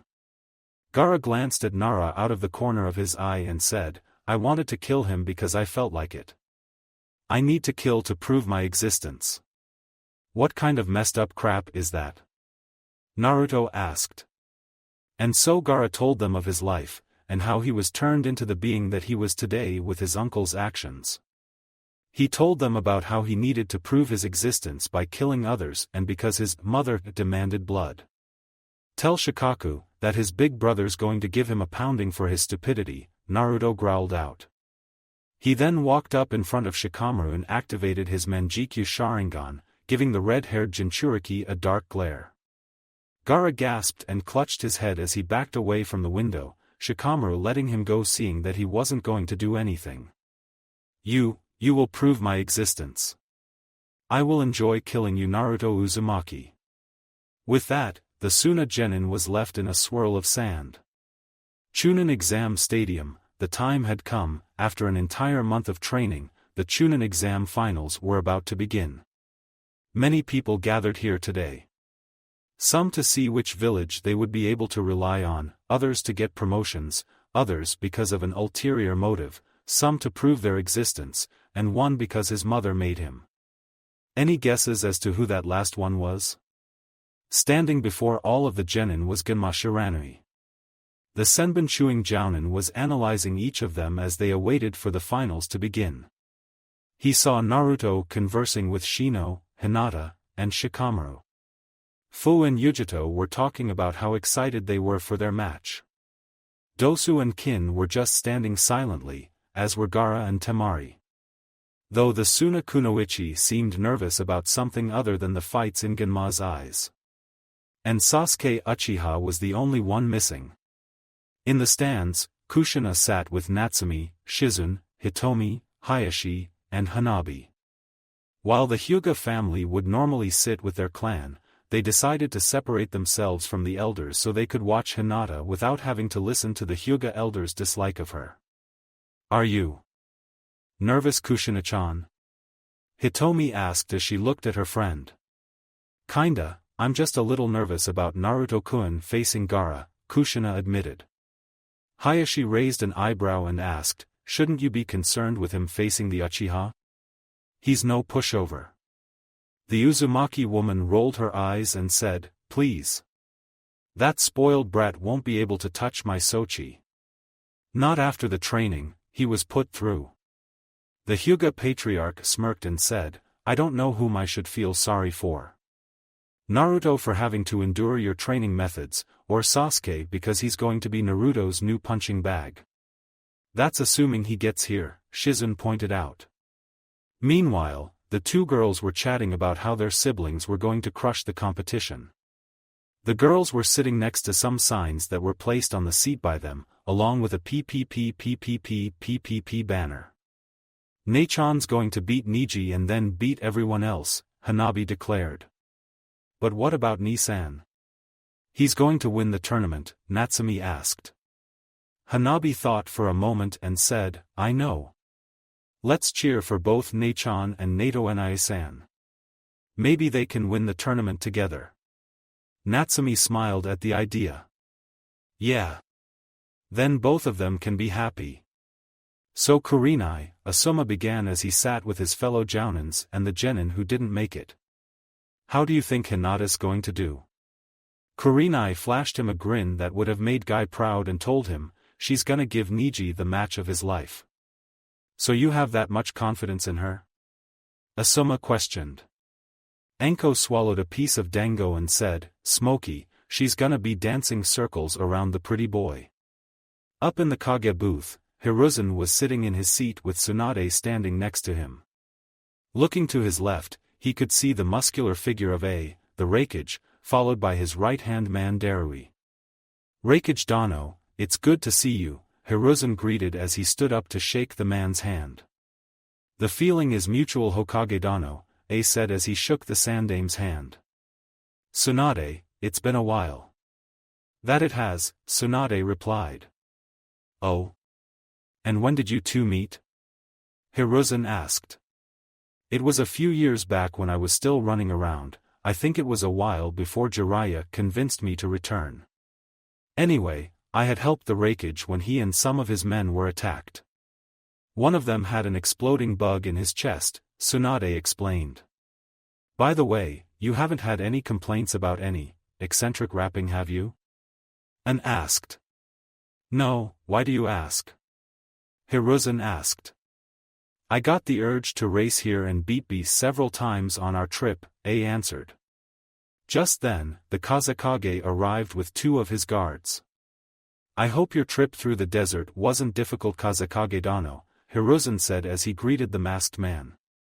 It was fine, Hokage Dano. I would be more worried if you had to make the trip at your age, the Kazekage replied. Shouldn't you be looking for a successor? Hiruzen laughed and told him, I plan on keeping this hat on my head for a couple more years. However, Hiruzen was thinking. Do you think you could fool me, Orochimaru? It does not matter if you shed your skin 1,000 times, you still reek of snakes and death. Not to mention you act nothing like the Yondaime Kazekage. Well then, if we may take our seats, I'll begin the exam, Hiruzen said as he walked over to the railing while the other Kages took their seats. Welcome everyone to the Chunin exams finals. Hiruzen announced after using a voice amplification jutsu to get everyone's attention. We have a lot of talented genin this time and I am sure that they will perform great for your enjoyment. Down below, Genma faced the genin and addressed them, all right you guys, look sharp. There are a lot of important people here. So it wouldn't be a good idea to make yourselves look like fools, because you're not just fighting for a promotion. You're fighting for your village's reputation. Now then, the first match will be between Hinata Hyuga and Niji Hyuga. The rest of you will have to go up to the competitor's box and wait for your matches, Genma said. Everyone except for the two Hyuga left the field. Naruto quickly flashed Hinata a grin and wished her luck. All right then, the rules are the same as the preliminaries, but I'll remind you what they were anyway, Genma said as he stood between the two. In this arena, my word is law, you will fight your opponent until one of you forfeits, is knocked out, or dies. Killing your opponent is frowned upon, but not against the rules. If I say that the match is over, then it's over, you will step away from your opponent or I will be forced to take drastic measures. Understood? Hi, both Hyugas said. Genma nodded and turned back to the crowd. The first match of the Chunin exams finals is between Hinata Hyuga and Niji Hyuga. Two Hyugas, interesting matchup, said. You do know that there is still hostility between Kyumo and the Hyuga clan? Right? Hiruzen asked. Aside and rubbed his temples. It's the elders, they've been greedy for bloodlines ever since my father was in the office. They've gotten worse ever since. Back in the arena, Hinata and Niji had faced each other. Hinata-sama, Niji began, it would be in your best interests to forfeit this match right now before you embarrass the clan. Hinata took a deep breath and said, I told myself that I would face you here and now, and show you that there is no need to hold any hatred in your heart. Enough with your pathetic stalling, Proctor, start the match, Niji demanded as he slipped into the Juken stance. Hinata sighed and followed suit. The first match between Hinata and Niji Hyuga will now begin. Genma said as he raised his arm. Hajime. Chunin Exam Stadium, Hajime. Genma jumped back and out of the way to avoid the two Hyugas as they charged forward, clashing palms as soon as they got within striking distance. Hinata and Niji continued to clash palms for a minute before jumping back. I'll admit, you've gotten stronger Hinata-sama, but a failure is still a failure, Niji said. Hinata just sighed and asked him, is it so hard to believe that someone could get stronger? Niji just scoffed and told her, it doesn't matter how hard you train, if fate decrees that you're a failure, then you're a failure. Nobody can change their destiny. I never believed in destiny. Hinata declared as she dashed towards Niji. The elder Hyuga just scowled and met her attack with his own. Hinata went for a palm strike to the chest, but Niji deflected it before countering with his own. Hinata bent backward and watched as the palm flew over her face before she put her hands on the ground and pushed herself up, kicking Niji in the chest in the process before she leaped back and threw several shurikens. Seeing the shuriken coming for him, Niji used small bursts of chakra to deflect them with some Juken strikes. He then raced towards Hinata and began a barrage of Juken strikes, making her either dodge or deflect them. Unfortunately, Niji managed to land a palm strike on Hinata's shoulder, sending her skidding back. You see, nothing you do can change your fate, Niji declared with a smirk as he watched Hinata land on the ground. Up in the competitor's booth, Naruto gripped the handrail tightly. Shino saw his distress and placed a hand on his shoulder. "Have faith in her, she won't give up that easily," the young Aburame told his teammate. Naruto nodded and returned his attention to the match. "I do have faith in her, but I just can't help but worry," Naruto told him. Back down in the arena, Hinata pressed her palm to her shoulder and released some chakra, opening up the blocked tenketsu and releasing the stress. She faced her cousin and slipped back into the Juken stance. "Niji Nii-san," Hinata began, "it wouldn't be wise to underestimate me. It may result in costing you this match." Niji scowled deeper and raced towards Hinata before he began to unleash another barrage of Juken strikes. Hinata took a deep breath and channeled her chakra through her body before she began to dodge all of Niji's strikes with fluid motions. Hayashi raised an eyebrow and turned to his wife. "You taught her your fighting style?" Hitomi nodded and told him, "When we tested her chakra nature, she turned out to be a wind and water type. Since the regular Juken is made for those with earth nature chakra, it wouldn't work for her. So my style was perfect for her."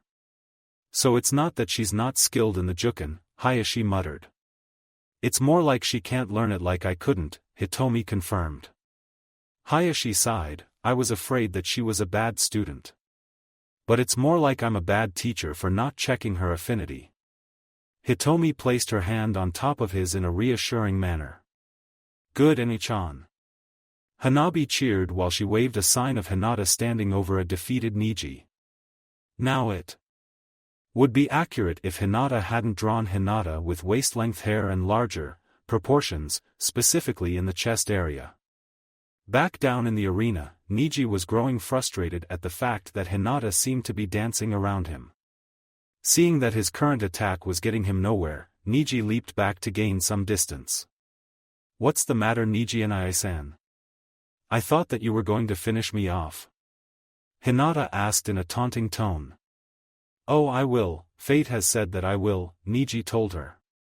"However, I'm going to break you apart just to show you how weak you are." Hinata said nothing as she charged at Niji with a fire in her eyes. Niji sent a single two-finger strike at her, only for Hinata to twirl around it and send her strike at her cousin. Niji quickly moved his arm out of the way, but Hinata lightly grazed him. Niji could already feel the foreign chakra in his arm as it caused him some pain. Hinata sent another strike at Niji, this time at his shoulder. Niji was unable to move out of the way and received a hard strike, closing the chakra points on his shoulder, and by extension his right arm. Niji grimaced as he felt the blow. The strange thing was that he could see the foreign chakra in his shoulder moving down his arm, like water flowing down a river. It was also blocking several tenketsu along the way. "I see that you've noticed," Hinata said as she backed away a few feet. "What have you done?" "This isn't a normal Juken strike," Niji asked. "Because my chakra natures are wind and water, I am unable to correctly perform the Juken to its full potential," Hinata explained. "As a result of that, Ka-chan decided to teach me her form of the Juken that is made for those who have a flexible body." "So you've learned a bastardized version of our ultimate taijutsu," Niji sneered. Up in the stands, Hitomi, Kushina, and Shizune had to hold Hayashi back as he heard Niji insult his wife's graceful fighting style. Hizashi wanted him to protect his son, not throttle him. Hinata frowned as she heard her cousin insult her mother, though indirectly. "I do not see how it is bastardized, it closed the tenketsu like the regular Juken." "Enough of this, it appears that I'll have to punish you for tainting our invincible fighting style," Niji said as he charged at Hinata. He threw several fast strikes that forced Hinata to utilize Anko's evasion training to its fullest. Hinata quickly moved at fast speeds to try and avoid the. Niji managed to get a couple of hits on her left arm before thrusting a palm strike into her chest, sending her flying back. "You see now how powerless you are?" Niji asked. However, Hinata fell apart into a puddle of water, making Niji's eyes widen in shock before he dove to the side as a palm passed right by where his back would be. When did she learn the Mizu Bunshin no Jutsu? Shino wondered as he looked at his teammate. Naruto just shrugged as he stared at Hinata in wonder. No idea, maybe. Kurenai-sensei or Anko taught her, the blonde suggested. Interesting, I've never seen a Hyuga use any non-juken technique besides Kawarimi or Shunshin, the Kazekage noted. Hinata's very different from the rest of her clan, Hiruzen explained. She's realized that while the juken is strong, it can't defeat everything. Like what? A asked, generally curious. Well, we don't know, she said that she would like to be prepared just in case her clan's teachings fail. I can tell that she'll go far in her shinobi career, A said. Disgusting, Niji scowled, you dare to learn a non-Hyuga technique? You disgrace our clan. I prefer the fact that I'm expanding my horizons, Hinata told him as they once more engaged in another taijutsu match. Only this time, they both pushed each other back as their palms met and chakra exploded from them. Hinata dashed forward and aimed several strikes at Niji's back. The Hyuga genius twisted out of the way and went to aim a palm strike at her face. Hinata ducked down low and kicked Niji's legs, making him stumble. Niji landed on his hands before pushing himself up into the air and landing on his feet. He looked up to see Hinata and several clones throwing shuriken at him. Two of them had taken out their bows and were firing arrows. Seeing that he had no choice, he pulled out one of his trump cards. Kaiten. Niji cried as he spun around and created a dome of chakra. The shuriken bounced off of the dome and returned to their senders. Hinata managed to dodge while her clones were turned back into the water. How do you know that move? Hinata asked as Niji stopped spinning. I merely reverse-engineered it after watching several members of the main branch performing it, Niji informed her. You are a genius, Hinata said.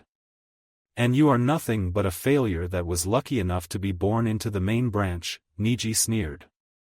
This time, Kushina, Shizun, and Hayashi had to hold back Hitomi from going down there and killing Niji. Niji dashed forward and prepared to juken her right into the hospital.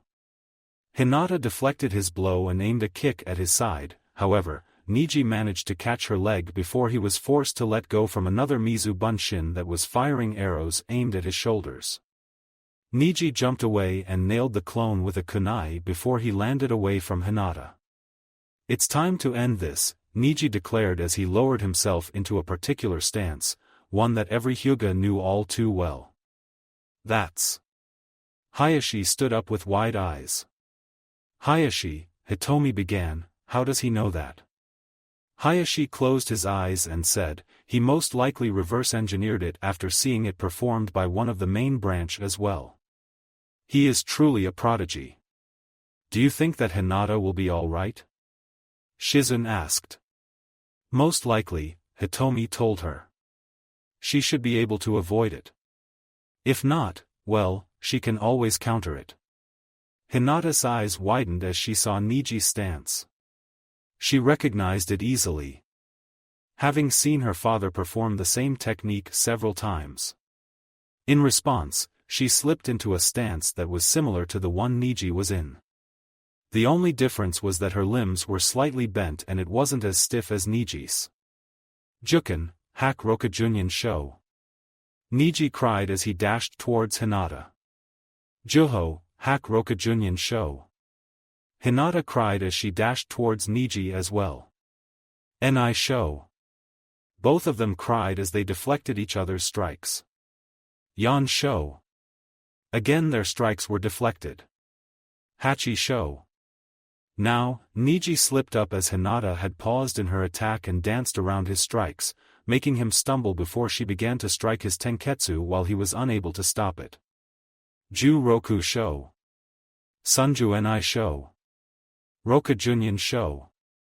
Hinata finished the technique with fluid movements and sent Niji flying back with a hard palm strike to the chest. Niji weakly groaned as he struggled to get up.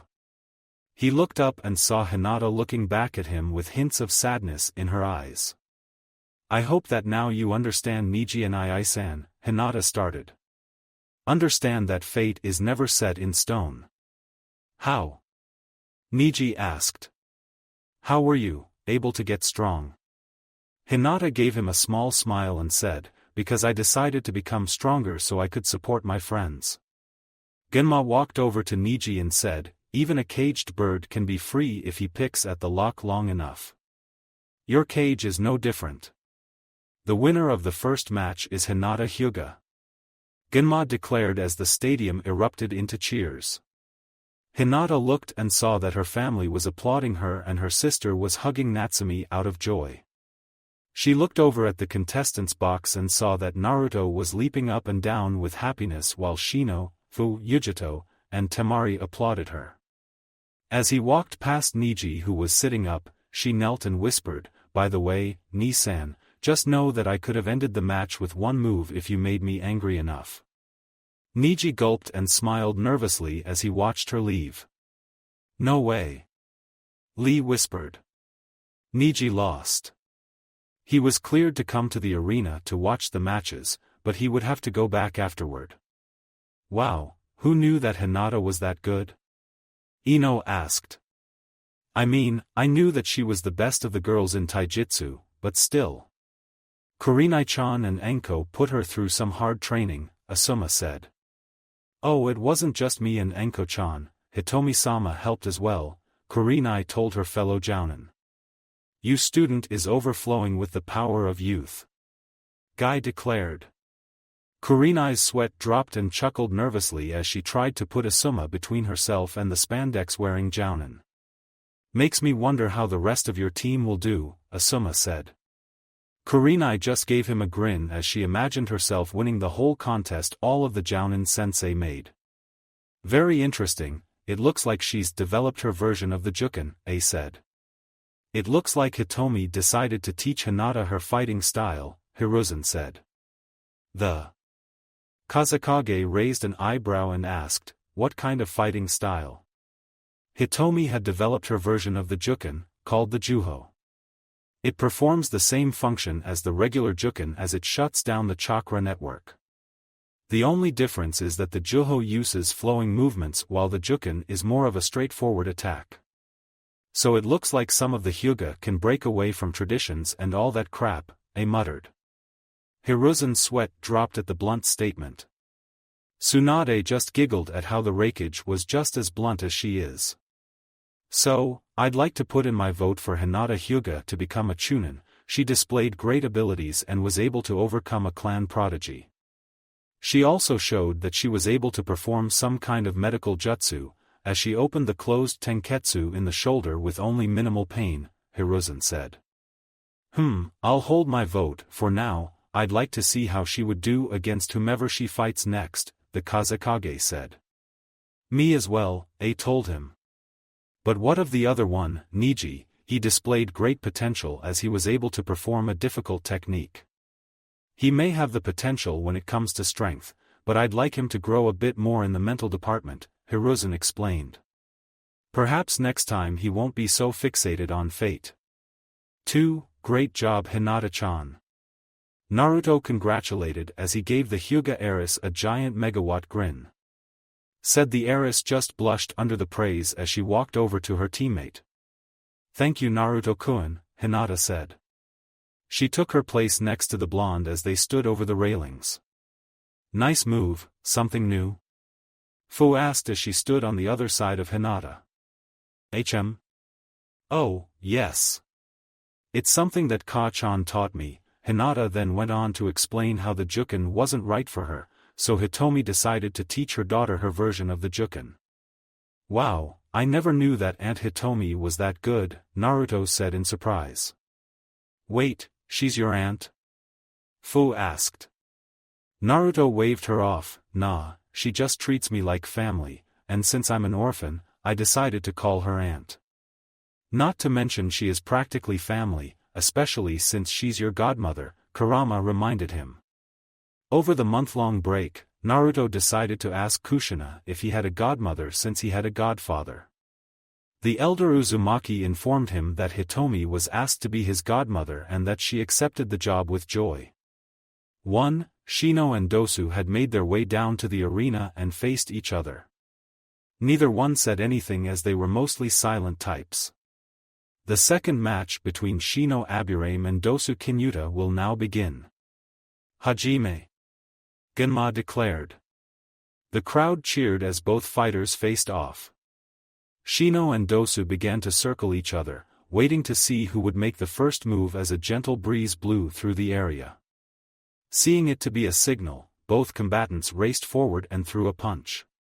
Both fists hit each other and Shino promptly fell apart into a swarm of bugs that were moving around erratically due to the sound waves produced by Dosu's melody arm. Dosu turned around and saw that Shino was emerging from the nearby foliage since his clone was destroyed. "When did you create the clone?" Dosu asked. "During our walk down the stairs," Shino answered. "I wanted to safely see how well you've improved during the month." "That plan isn't going to work." Dosu silently agreed and dashed forward with a kunai in his gauntletless hand. Shino drew one tanto, and the two clashed blades. Shino made a jab towards Dosu's stomach and the mummified boy hopped back before swinging his melody arm forward and sending a sound wave at Shino.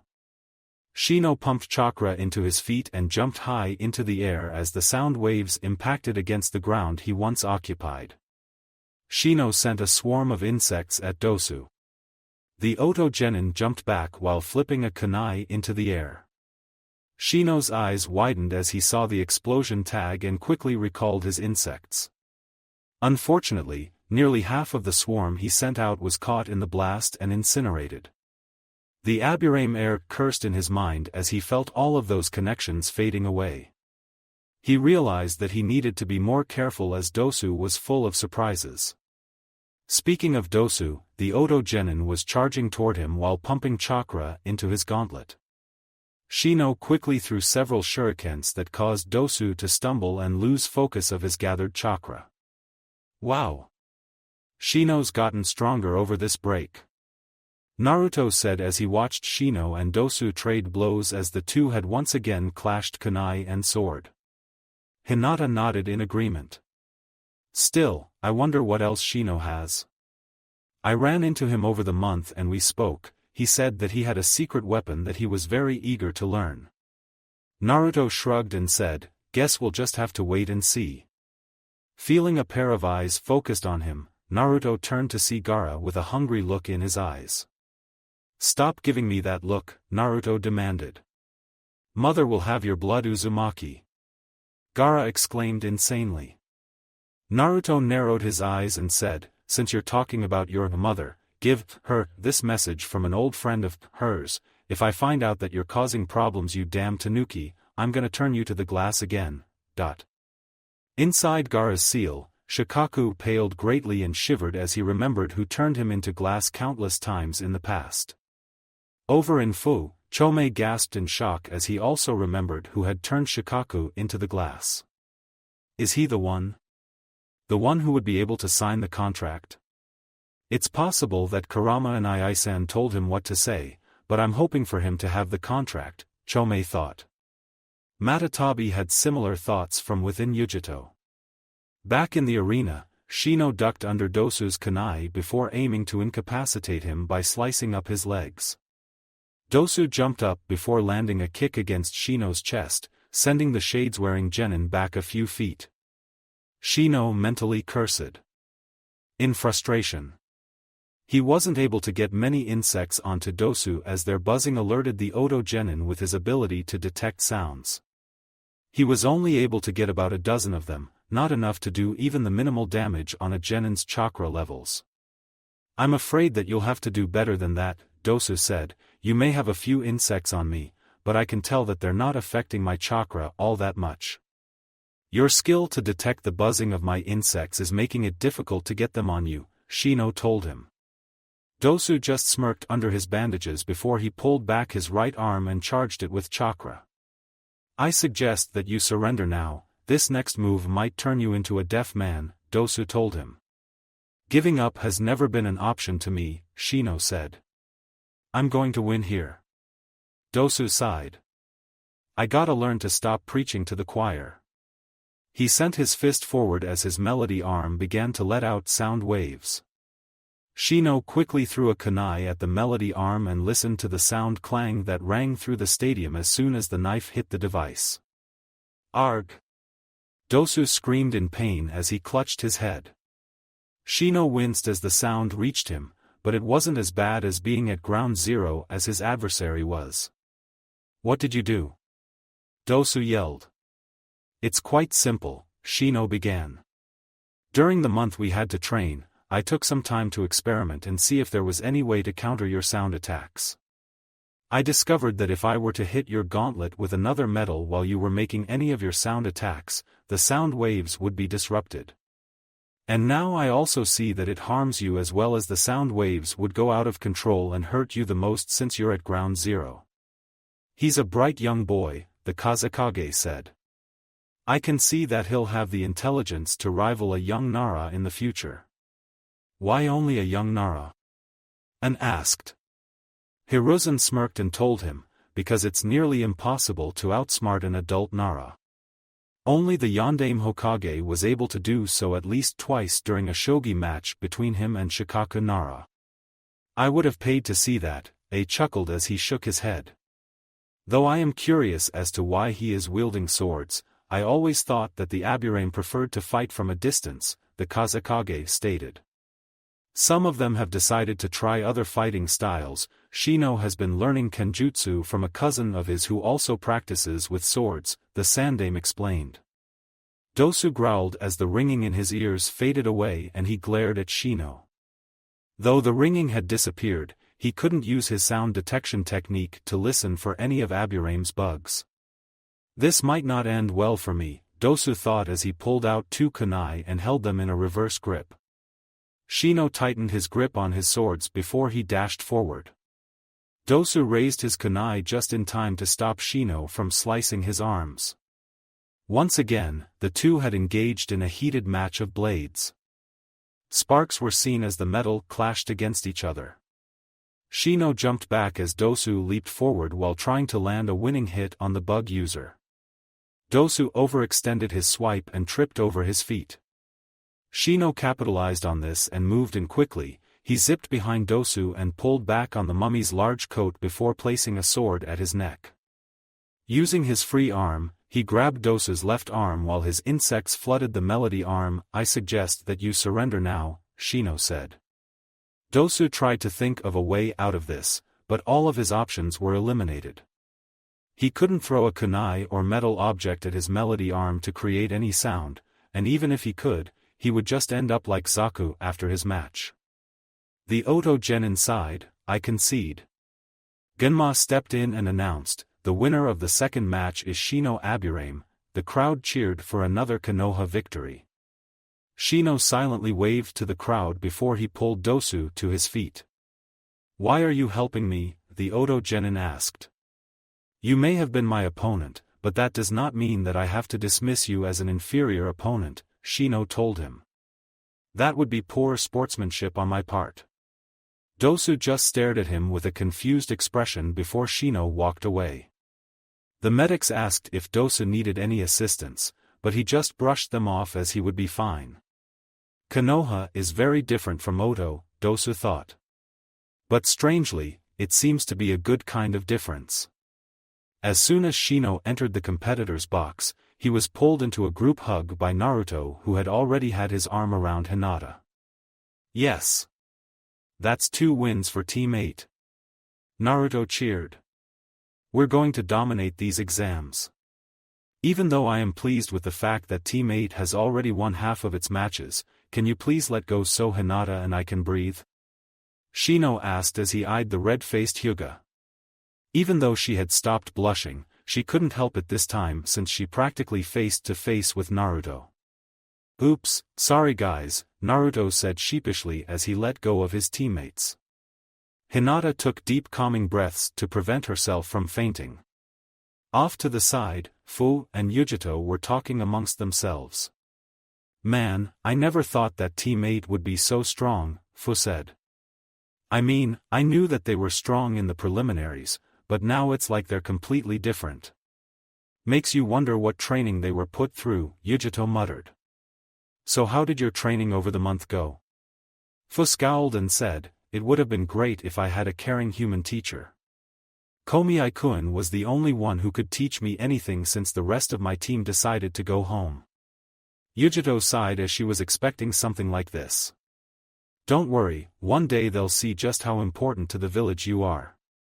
"You have no idea how right you are," Chomei thought. "The more they keep Fu out of the village, the more they kill themselves." "Well, that was an interesting match," Tsunade said. "I didn't expect Shino to figure out how to disable Dosu's melody arm." "So you knew about the device?" the Kazekage asked the slug Sannin. "Just the basics of it. After seeing it in the preliminaries," Tsunade told him. "After he explained its workings to his opponent, I absent-mindedly began to think about how to counter such a device and came up with the same solution that Shino did. I'll give Aburame-san my vote. I think that he has what it takes to be Chunin," told everyone. He was able to break away from his clan's preferred fighting style while keeping some of its basic elements. Plus his quick thinking and intelligence show that he has the mindset for a Chunin. "I agree," Hiruzen said. "What about you, Kazekage Dano?" The masked Kage nodded in agreement, and Hiruzen said, "Very well, Shino Aburame will be promoted to Chunin." "That's 2 for 2 Kurenai," Asuma sighed as he looked at the Kunoichi's face-splitting grin. So far, Kurenai was winning the entire bet that the Jounin sensei made. The flames of youth burn brightly within Kurenai's team. Guy declared. "Guy sensei. I must make my flames of youth burn even brighter." Lee shouted. "Lee! Ji sensei! Lee! Ji sensei!" Kurenai quickly put a genjutsu over the two that prevented everyone from seeing the sunset image that would be seen. Asuma sighed relief as soon as the genjutsu was placed. "What kind of training did you put them through, Kurenai-sensei?" Choji asked. Kurenai glanced at the young Akimichi and said, "The kind that they wanted. Hinata wants to be strong so she can become a strong clan head, Shino wants to lead his clan into new heights, and last I checked, none of our Hokage was pushovers." "You think that Naruto's gonna make it?" Kiba asked. "Who knows? If he does, then I can at least have the pleasure of saying that I trained a Hokage," Kurenai told him. "You forgot another reason why Hinata wants to be strong," Ino told her. Kurenai raised an eyebrow and asked, "What other reason?" Ino grinned and said, "So she can become strong for her Naruto-kun." Kurenai bit her lip hard to keep from bursting out in laughter. Asuma and the rest of the present genin, sans Lee and Tenten, the latter who had gone to see Niji, just laughed nice and hard. "Where did you hear about a nickname like that?" "The only nickname that Naruto has is Nato Nii-san, since that's what Hanabi Hyugas called him since she could talk," Kurenai asked. "I and Hinata had a sleepover during the academy and we were playing Truth or Dare," Ino explained. "One time when she picked Truth I asked her what nicknames she would have for our friends. She told me nicknames for everyone, but when she reached Naruto, she clammed up. So then I decided to practice my interrogation skills until she told me that nickname for Naruto." "I'm a little concerned as to what method of interrogation you used," Kurenai admitted. "Oh, relax, it was harmless," Ino said. "All it did was leave her breathless for a few minutes." "Let me guess, you saw Naruto and Hinata playing around one time during our recess back in the early days of the academy?" Choji asked. Ino just grinned and nodded. "The third match will be between Temari Sabaku and Shikamaru Nara," Genma announced. Temari jumped over the railing and flew down onto the arena on her giant fan. "Ugh, maybe I should just forfeit," Shikamaru muttered. "Nonsense. This girl isn't as troublesome as you think," Naruto told him. Unfortunately for the lazy Nara, Temari managed to hear Naruto's words. "What did he say about me?" the blonde Kunoichi roared. Shikamaru went wide-eyed and turned to the Uzumaki. "Naruto. You dash." He was cut off as Naruto gave him a rather hard slap on the back that sent him over the railing and into the arena. Naruto turned around and saw Hinata holding onto the railing as she tried to contain her giggles. Shino just walked up to him and said, "Naruto, that was cruel and heartless." "And?" Naruto asked with a grin. "And I enjoyed the show very much," Shino admitted. Naruto-kun?" Hinata began as she composed herself. "Why did you throw Shikamaru over the railing if he didn't want to fight?" "2 reasons," Naruto told her. "One was that if he quit before it began, then he would probably get a beating from both his mother and Ino." "And the other reason?" Yujito asked as she listened in. "To give the team more time to get here so I can kick his ass from here to Yuki no Kuni." Up in the Kage booth, Hiruzen couldn't contain his laughter as he watched the spectacle while Tsunade was giggling madly. And Darui exchanged looks and the blonde Raikage said, "I feel like I'm being left out of something here." Hiruzen managed to control himself before saying, "I'm sorry about that, but Naruto just unknowingly recreated the way that Shikaku Nara met his wife Yoshino." "Oh? Do elaborate," the Raikage asked, interested in the story. "Well," Tsunade began, "it was during the Chunin exams in Konoha. Shikaku was matched up against Yoshino, but he wouldn't go down, saying that the fight was too troublesome. Yoshino misheard him and thought that he called her troublesome, so she started yelling at him to get down there. Choza and Inoichi, having heard enough of this, pushed Shikaku over the railing and into the fight." The Raikage doubled over with laughter as he tried to compose himself. The Kazekage showed no outward emotions, but inside, Orochimaru was chuckling as he remembered the incident. "Are you going to get up, or am I going to have to start the fight with you on the floor?" Genma asked as he looked at Shikamaru. Said Nara sighed before he got up and took his place across from Temari, who was still sending Shikamaru a death glare that would make Gaara proud if he was capable of it, that is. The third match between Temari Sabaku and Shikamaru Nara will now begin. Hajime. Genma leaped out of the way as the match started. Temari quickly opened up her fan and sent a blast of wind at Shikamaru. The lazy Nara quickly jumped out of the way and into the trees. A shadow quickly darted out of the forest and Temari jumped back to avoid it. The shadow then stopped at a certain distance and Temari then made a mark in the dirt with her fan. "About 15 meters, Temari said as she judged the distance between her and Shikamaru. "Looks like this is your limit. All I have to do is stay behind this line and bombard you with my jutsu until you either surrender or get knocked unconscious." "There goes my original plan," Shikamaru sighed. "Looks like it won't be a quick victory for me this time." He quickly hid behind a tree as Temari began to pepper him with blasts of wind from her oversized fan. "Why can't it be a cloud right now?" he lamented. "All they do is float around without a care in the world." "Futon, Kamaitashi." Temari shouted as she sent a very large blast of razor-sharp wind blades at the tree line. Shikamaru quickly braced himself as the wind made the trees shake under the pressure. He quickly squatted down and made a unique hand seal. Shikamaru opened his eyes as he came up with a plan. Temari sighed as she swung her fan once more. She was starting to get tired of just blasting the trees and waiting for her opponent to do something. The shadow darted towards her again, and Temari sighed at the failed attempt. But what she didn't expect was for the shadow to pass the line. Temari quickly jumped back a few feet before the shadow stopped once again. "I see, so as the shadows made by the wall grow, so does your range," Temari noted. "If you had waited a little longer, you might have caught me with that."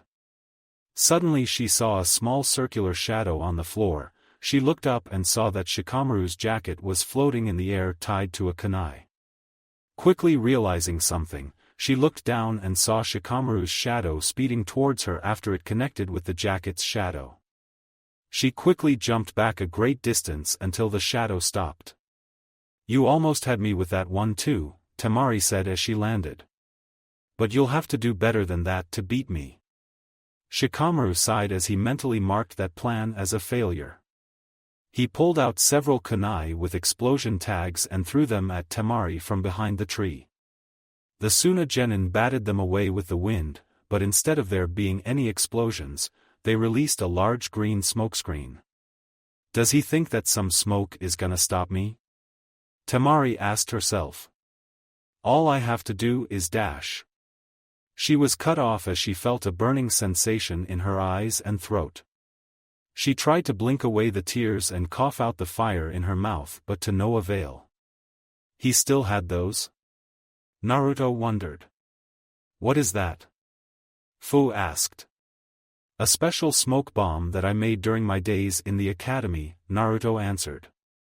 It has a mixture of items that irritate both the eyes and throat, perfect for when you want to get someone out of a building and into a trap. Particularly one that involves tar and feathers. How did you make it? Fu asked. Lots of patience, onions, and a heavy mixture of cinnamon and pepper. Word of warning, wear goggles and a gas mask when either making them or using them. Temari screeched as she ran out of the smoke, furiously wiping at her eyes and coughing a great deal. Shikamaru saw this as his chance and dashed out of the trees towards her to get within range. Kagemain no Jutsu. Shikamaru cried as he stopped and sent out his shadow. 1 second, Temari was trying to restore her vision, the next she was frozen in place. She blinked out the tears in her eyes and looked to see that Shikamaru had connected his shadow to hers. Looks like I got you, Shikamaru smirked as he forced Temari to stand upright.